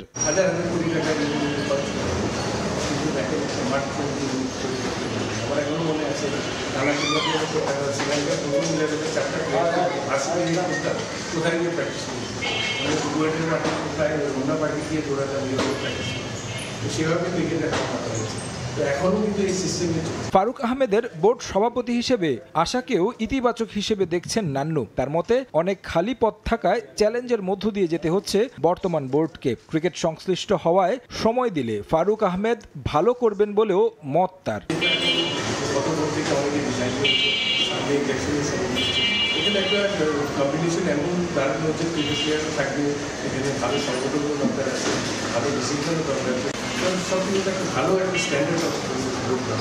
বর্তমান বোর্ড বেশ কিছু ভালো উদ্যোগ নিলেও জাতীয় দলের ব্যর্থতায় ঢাকা পড়েছে সেগুলো, মত মিনহাজুল আবেদিন নান্নুর। তারেক হাসান শিমুল, সময় সংবাদ, ঢাকা। ঢাকা। চ্যাম্পিয়ন্স ট্রফির বিশ্রাম কাটিয়ে অনুশীলনে ফিরছেন নাহিদ রানা। মিরপুরে একাই নিজের বোলিং নিয়ে কাজ করেছেন টাইগার পেসার। ডিপিএলে খেলবেন আবাহনীর হয়ে। পঞ্চম রাউন্ড থেকে মাঠে দেখা যাবে টাইগার পেসারকে। এছাড়া ঈদের পর জিম্বাবুয়ের বিপক্ষে টেস্ট সিরিজ থাকলেও পাকিস্তান সুপার লিগ খেলতে ছাড়পত্র পাওয়ার সম্ভাবনা রয়েছে তার, যদিও এখনও কিছুই নিশ্চিত করেনি BCB. Slower bouncer perfect yorker, আর নাহিদ রানার গতি তো যে কোনো ব্যাটারের মনেই ভয় ধরিয়ে দেয়। চলছে রমজান মাস, প্রায় ফাঁকা মিরপুরের একাডেমি মাঠ। তবে হঠাৎ দেখা মিলল স্পিড স্টারের। সবাই যখন ব্যস্ত ডিপিএল নিয়ে, তখনই একাডেমি মাঠে একাই অনুশীলনে নাহিদ রানা। ডিপিএলের কোনো ম্যাচে না দেখায় অনেকেই ভেবেছেন হয়তো দল পাননি নাহিদ রানা। তবে ঢাকা প্রিমিয়ার লিগে এমন একজন পেসার দল পাবেন না তা কি করে হয়? আবাহনীর সঙ্গে চুক্তি করেছেন তরুণ এই পেসার। বিপিএলের টানা ম্যাচ খেলে ওয়ার্কলোডের কারণে চ্যাম্পিয়ন্স ট্রফির প্রথম ম্যাচে খেলতে পারেননি নাহিদ রানা, জানিয়ে সমালোচনা হয়েছে অনেক। এবার বিসিবিও বেশ সাবধান তাকে নিয়ে, তাই বিসিবি দিয়েছে ডিপিএলের প্রথম 2 রাউন্ড থেকে ছুটি। নাহিদ রানা বিশ্রাম কাটিয়ে এদিন ফিরেছেন মাঠে। রোজা রেখে করেছেন কঠোর অনুশীলন। অবশ্য এমন অনুশীলনের উদ্দেশ্য শুধু ডিপিএল নয়, অন্য একটা বড় কারণও রয়েছে। নিজের প্রতি যত্নবান হয়েছেন নাহিদও। টানা ম্যাচ খেলার ধকল কাটিয়ে ওঠার জন্য ডিপিএলের তৃতীয় ও চতুর্থ রাউন্ডেও খেলবেন না বলে জানা গেছে। তবে এই কদিন পুরো দমে অনুশীলন চালিয়ে যাবেন তিনি। ফুল ফিট হয়ে পঞ্চম রাউন্ডে আকাশে নীল জার্সিতে তার খেলার সম্ভাবনা রয়েছে। এছাড়া প্রথমবারের মতো বিদেশি কোনো লিগে ডাক পেয়েছেন নাহিদ রানা। পাকিস্তান সুপার লিগে খেলবেন পেশোয়ার জালমির হয়ে। শোয়েব আখতারের পরামর্শ নেয়ার অপেক্ষায় টাইগার পেসার। ঈদের পর আগামী 11ই এপ্রিল থেকে শুরু হবে পাকিস্তান সুপার লিগ। 12 এপ্রিল খেলা রয়েছে নাহিদ রানার পেশোয়ার জালমির। সে সময় 2 ম্যাচের টেস্ট সিরিজ খেলতে বাংলাদেশে আসার কথা রয়েছে জিম্বাবুয়ের। তবে শোনা যাচ্ছে সেই সিরিজে হয়তো রাখা হবে না নাহিদ রানাকে। বিসিবি থেকে এনওসি মিলতে পারে পিএসএল এর জন্য, যদিও বিসিবির পক্ষ থেকে এখনো কোনো কিছুই নিশ্চিত করা হয়নি। এছাড়া দিন দিন বিদেশি লিগে চাহিদা বাড়ছে দেশের গতি তারকার। কদিন আগে নাম লিখিয়েছেন দ্য 100-এর ড্রাফটে, যেখানে তার ভিত্তিমূল্য ধরা হয়েছে 41,500 পাউন্ড। তামিম হোসেন, সময় সংবাদ, ঢাকা। এশিয়ান কাপ বাছাইয়ের ম্যাচে অবসর ভেঙে সুনীল ছেত্রীর ফেরা নিয়ে চিন্তিত নয় বাংলাদেশ জাতীয় ফুটবল দল। কিংবদন্তি ফুটবলারের ফেরা নিজের পরিকল্পনার কোনো পরিবর্তন আনতে চান না কোচ হ্যাভিয়ার ক্যাব্রেরা। সৌদি আরবে ভালো প্রস্তুতি থাকে ম্যাচ নিয়ে রোমাঞ্চিত তিনি। এই দলের কয়েকজনের ছেত্রীর বিপক্ষে খেলার অভিজ্ঞতা থাকায় মাঠে নামতে মুখিয়ে সাদ মুরসালিনরা। এশিয়ান কাপ বাছাইয়ে বাংলাদেশ ভারত ম্যাচ সামনে রেখে উত্তাপ ছড়াচ্ছে দুদল। এক হামজা চৌধুরী জ্বরে কাঁপছে পুরো দেশ। এর মধ্যে ভারতের সর্বকালের অন্যতম সেরা ফুটবলার সুনীল ছেত্রীর অবসর ভেঙে দলে ফেরার খবরে তোলপাড় চারিদিক। শুধু হামজার জন্যই কি তবে এত আয়োজন ভারতের? বাছাই পর্বের গুরুত্বপূর্ণ এই ম্যাচের আগে 2 সপ্তাহের কন্ডিশনিং ক্যাম্প করতে সৌদি আরবে অবস্থান করছে বাংলাদেশ দল। শিলংয়ের আবহাওয়ার সঙ্গে মানিয়ে নিতে তায়েফে করা ক্যাম্প বড় ভূমিকা রাখবে বলে প্রত্যাশা দলের। নিজেদের প্রস্তুতি ঝালিয়ে নিতে তায়েফে দ্বিতীয় দিনের মতো জিম সেশন করেছে বাংলাদেশ দল। তবে বাংলাদেশের বিপক্ষে ম্যাচ সামনে রেখে ভারত দলের এত বড় সিদ্ধান্ত নিয়ে ভীত নয় লাল সবুজ। ভারত বধের ছক কষতে নিজেদের পরিকল্পনায় কোনো পরিবর্তন না আনারই আভাস দিলেন কোচ হাভিয়ার ক্যাব্রেরা। বরং সুনীল ছেত্রীর ফেরাকে দেখছেন ইতিবাচকভাবেই। আমাদের কোনো পরিবর্তন নেই, পুরো মনোযোগ প্রস্তুতিতেই আছে। আমরা যাতে ভালো করতে পারি সেদিকেই নজর থাকবে। সুনীল আমাদের সবারই চেনা। সে বেঙ্গালুরুর হয়ে সম্প্রতি যেভাবে খেলেছেন তা অসাধারণ। তাকে ফেরানোর সিদ্ধান্তটা ফেডারেশনই নিয়েছে। তাদের এই সিদ্ধান্ততে আমি কোনো সমস্যা দেখছি না। ম্যাচ আরো অনেক বেশি উপভোগ্য হবে। সৌদিতে গেলবারের চেয়ে বেশ ভালো অনুশীলন হচ্ছে। খাবার ও অন্যান্য ব্যবস্থাও খুব ভালো। এই পরিবেশে আমরা 3টি ম্যাচ খেলতে চাই। এদিকে প্রতিপক্ষের পরিকল্পনা নিয়ে ভেবে কালক্ষেপণ করতে চান না ফুটবলাররা। সুনীল ছেত্রীর বিপক্ষে খেলার অভিজ্ঞতা আছে এই দলের বেশ কয়েকজনের। তাই এই ম্যাচে মাঠে নামতে মুখিয়ে সাদ মুরসালিনরা। আমাদের জন্য কোনো প্রেশার কিছু নেই। তো সুনীল ছেত্রীর সাথে আগেও আমরা অনেকবার ম্যাচ খেলেছি, তো আমাদের এক্সপিরিয়েন্স আছে ওর সাথে, ওর এগেনস্টে ম্যাচ খেলা। তো আমাদের জন্য এটা not big problem. It's normal for আস।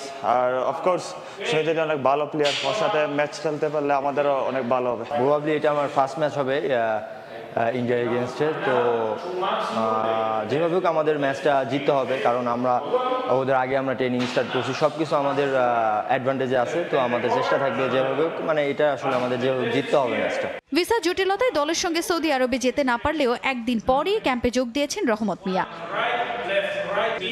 তাজিন খন্দকার, সময় সংবাদ।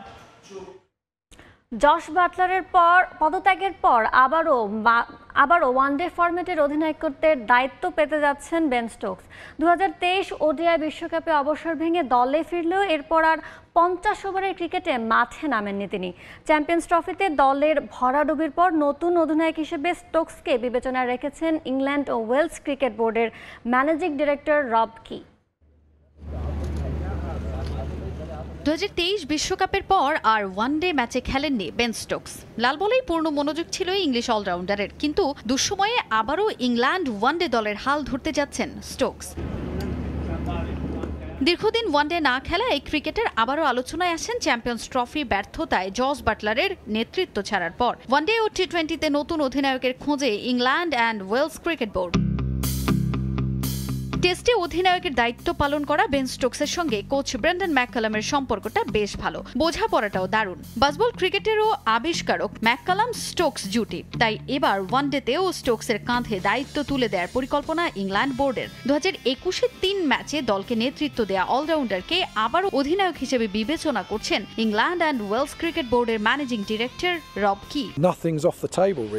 সব অপশন দেখেন এবং চিন্তা করবেন কোনটি সবচেয়ে ভালো হতে পারে। বেন স্টোকস আমার দেখা অন্যতম সেরা অধিনায়ক, তাকে বিবেচনায় না রাখা বোকামি। সে দারুণ কৌশলী একজন ক্রিকেটার, যার প্রভাব আমরা টেস্ট ক্রিকেটে দেখেছি। সে এমন একজন যে প্লেয়ারদের থেকে সেরাটা বের করে আনতে পারে। চাপের মধ্যেও সে সতীর্থদের আগলে রেখে বলতে পারে এটাই সঠিক পথ। নেতৃত্ব দিতে কিছু কোয়ালিটি দরকার হয়, তবে সে অধিনায়কের দায়িত্ব কিভাবে নেবে সেটাই মূল বিষয়। তার ওয়ার্কলোডেরই বা কি অবস্থা হবে, আমরা চাই না সে ঝুঁকিতে পড়ুক। এগুলো নিয়ে আমাদের ভাবতে হবে। অবসর ভেঙে 2023 ওয়ানডে বিশ্বকাপ খেলেন বেন স্টোকস। এরপর আর 50 ওভারের ক্রিকেটে মাঠে দেখা যায়নি তাকে। গুঞ্জন আছে ম্যাককালাম ডাকলে এই দায়িত্ব নিতে রাজি আছেন অলরাউন্ডার। যদিও ওডিআইতে তার দীর্ঘদিন পর ফেরা কতখানি কার্যকর হবে তা নিয়ে প্রশ্ন উঠলেও স্টোকসেই আস্থা রাখতে চায় ইসিবি। আমি বিশ্বাস করি টেস্ট ও ওয়ানডে কিছুটা কাছাকাছি। আমরা ভারতের দিকে তাকালে দেখতে পাবো তাদের তরুণ ক্রিকেটাররা টি20 ক্রিকেটে রাজত্ব করছে, কিন্তু তাদের টেস্টের ক্রিকেটাররাই 50 ওভারের ফরম্যাটে ভালো করছে। বেন স্টোকসের আবারও ওয়ানডের অধিনায়ক হওয়ার ফিসফাসের মধ্যেই নতুন গুঞ্জন উঠেছে আরও একটা। সাদা বলের ক্রিকেটে দুজন অধিনায়ক নিয়ে ভাবনা আছে কোচ ম্যাককালামের। ওয়ানডেতে একজনকে অধিনায়ক করে টি20তে অন্য কাউকে নেতৃত্বভার দেওয়ার পরিকল্পনা রয়েছে টিম ম্যানেজমেন্টের। তাজিন খন্দকার, সময় সংবাদ। বাংলাদেশ ফুটবল ফেডারেশনের উপর দেওয়া অর্থনৈতিক নিষেধাজ্ঞা তুলে নিয়েছে ফিফা।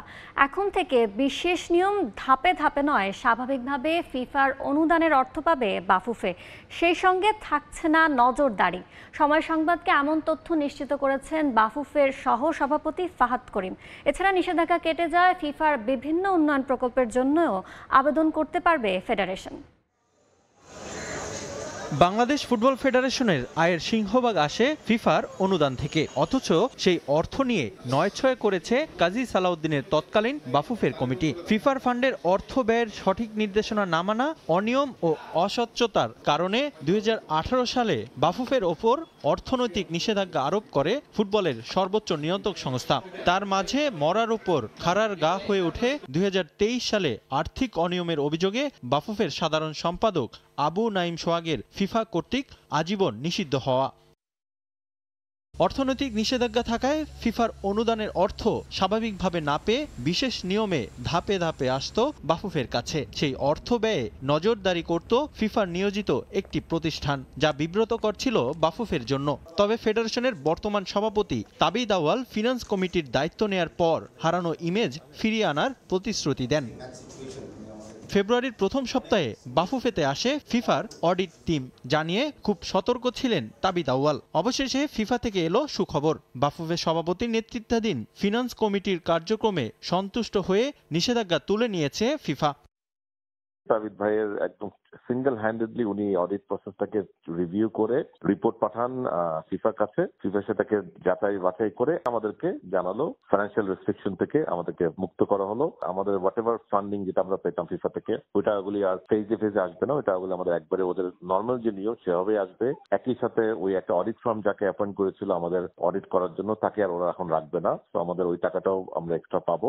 অর্থনৈতিক নিষেধাজ্ঞা থাকায় ফিফার বিশেষ উন্নয়ন প্রকল্পের সহায়তাও পেত না বাফুফে। তবে কেটে গেছে আধার। এখন থেকে ফিফার উন্নয়ন প্রকল্পের ফান্ডের জন্য আবেদন করতে পারবে ফেডারেশন। ফিফার যে কোনো স্পেশাল ফান্ড যেগুলি থাকে, যেগুলি ওরা সব মেম্বারকে সুযোগ দেয় অ্যাপ্লাই করার জন্য, সেগুলি আমরা এখন অন্য দেশের মতো অ্যাপ্লাই করতে পারবো।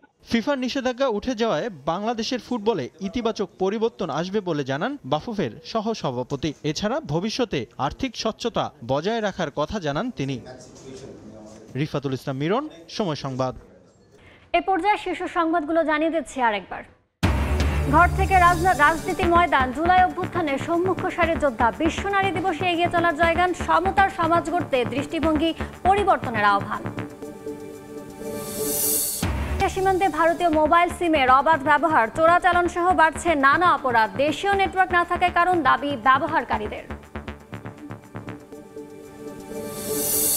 এবং তিস্তা মহাপরিকল্পনার সমীক্ষা চূড়ান্তে উত্তরের 5 জেলায় শুরু হয়েছে গণশুনানি। পরিকল্পনা জানাবে, চাওয়া পাওয়ার চায় না, মত দেবেন বাসিন্দারাও। আশার আলো দেখছেন অধিকার কর্মীরা।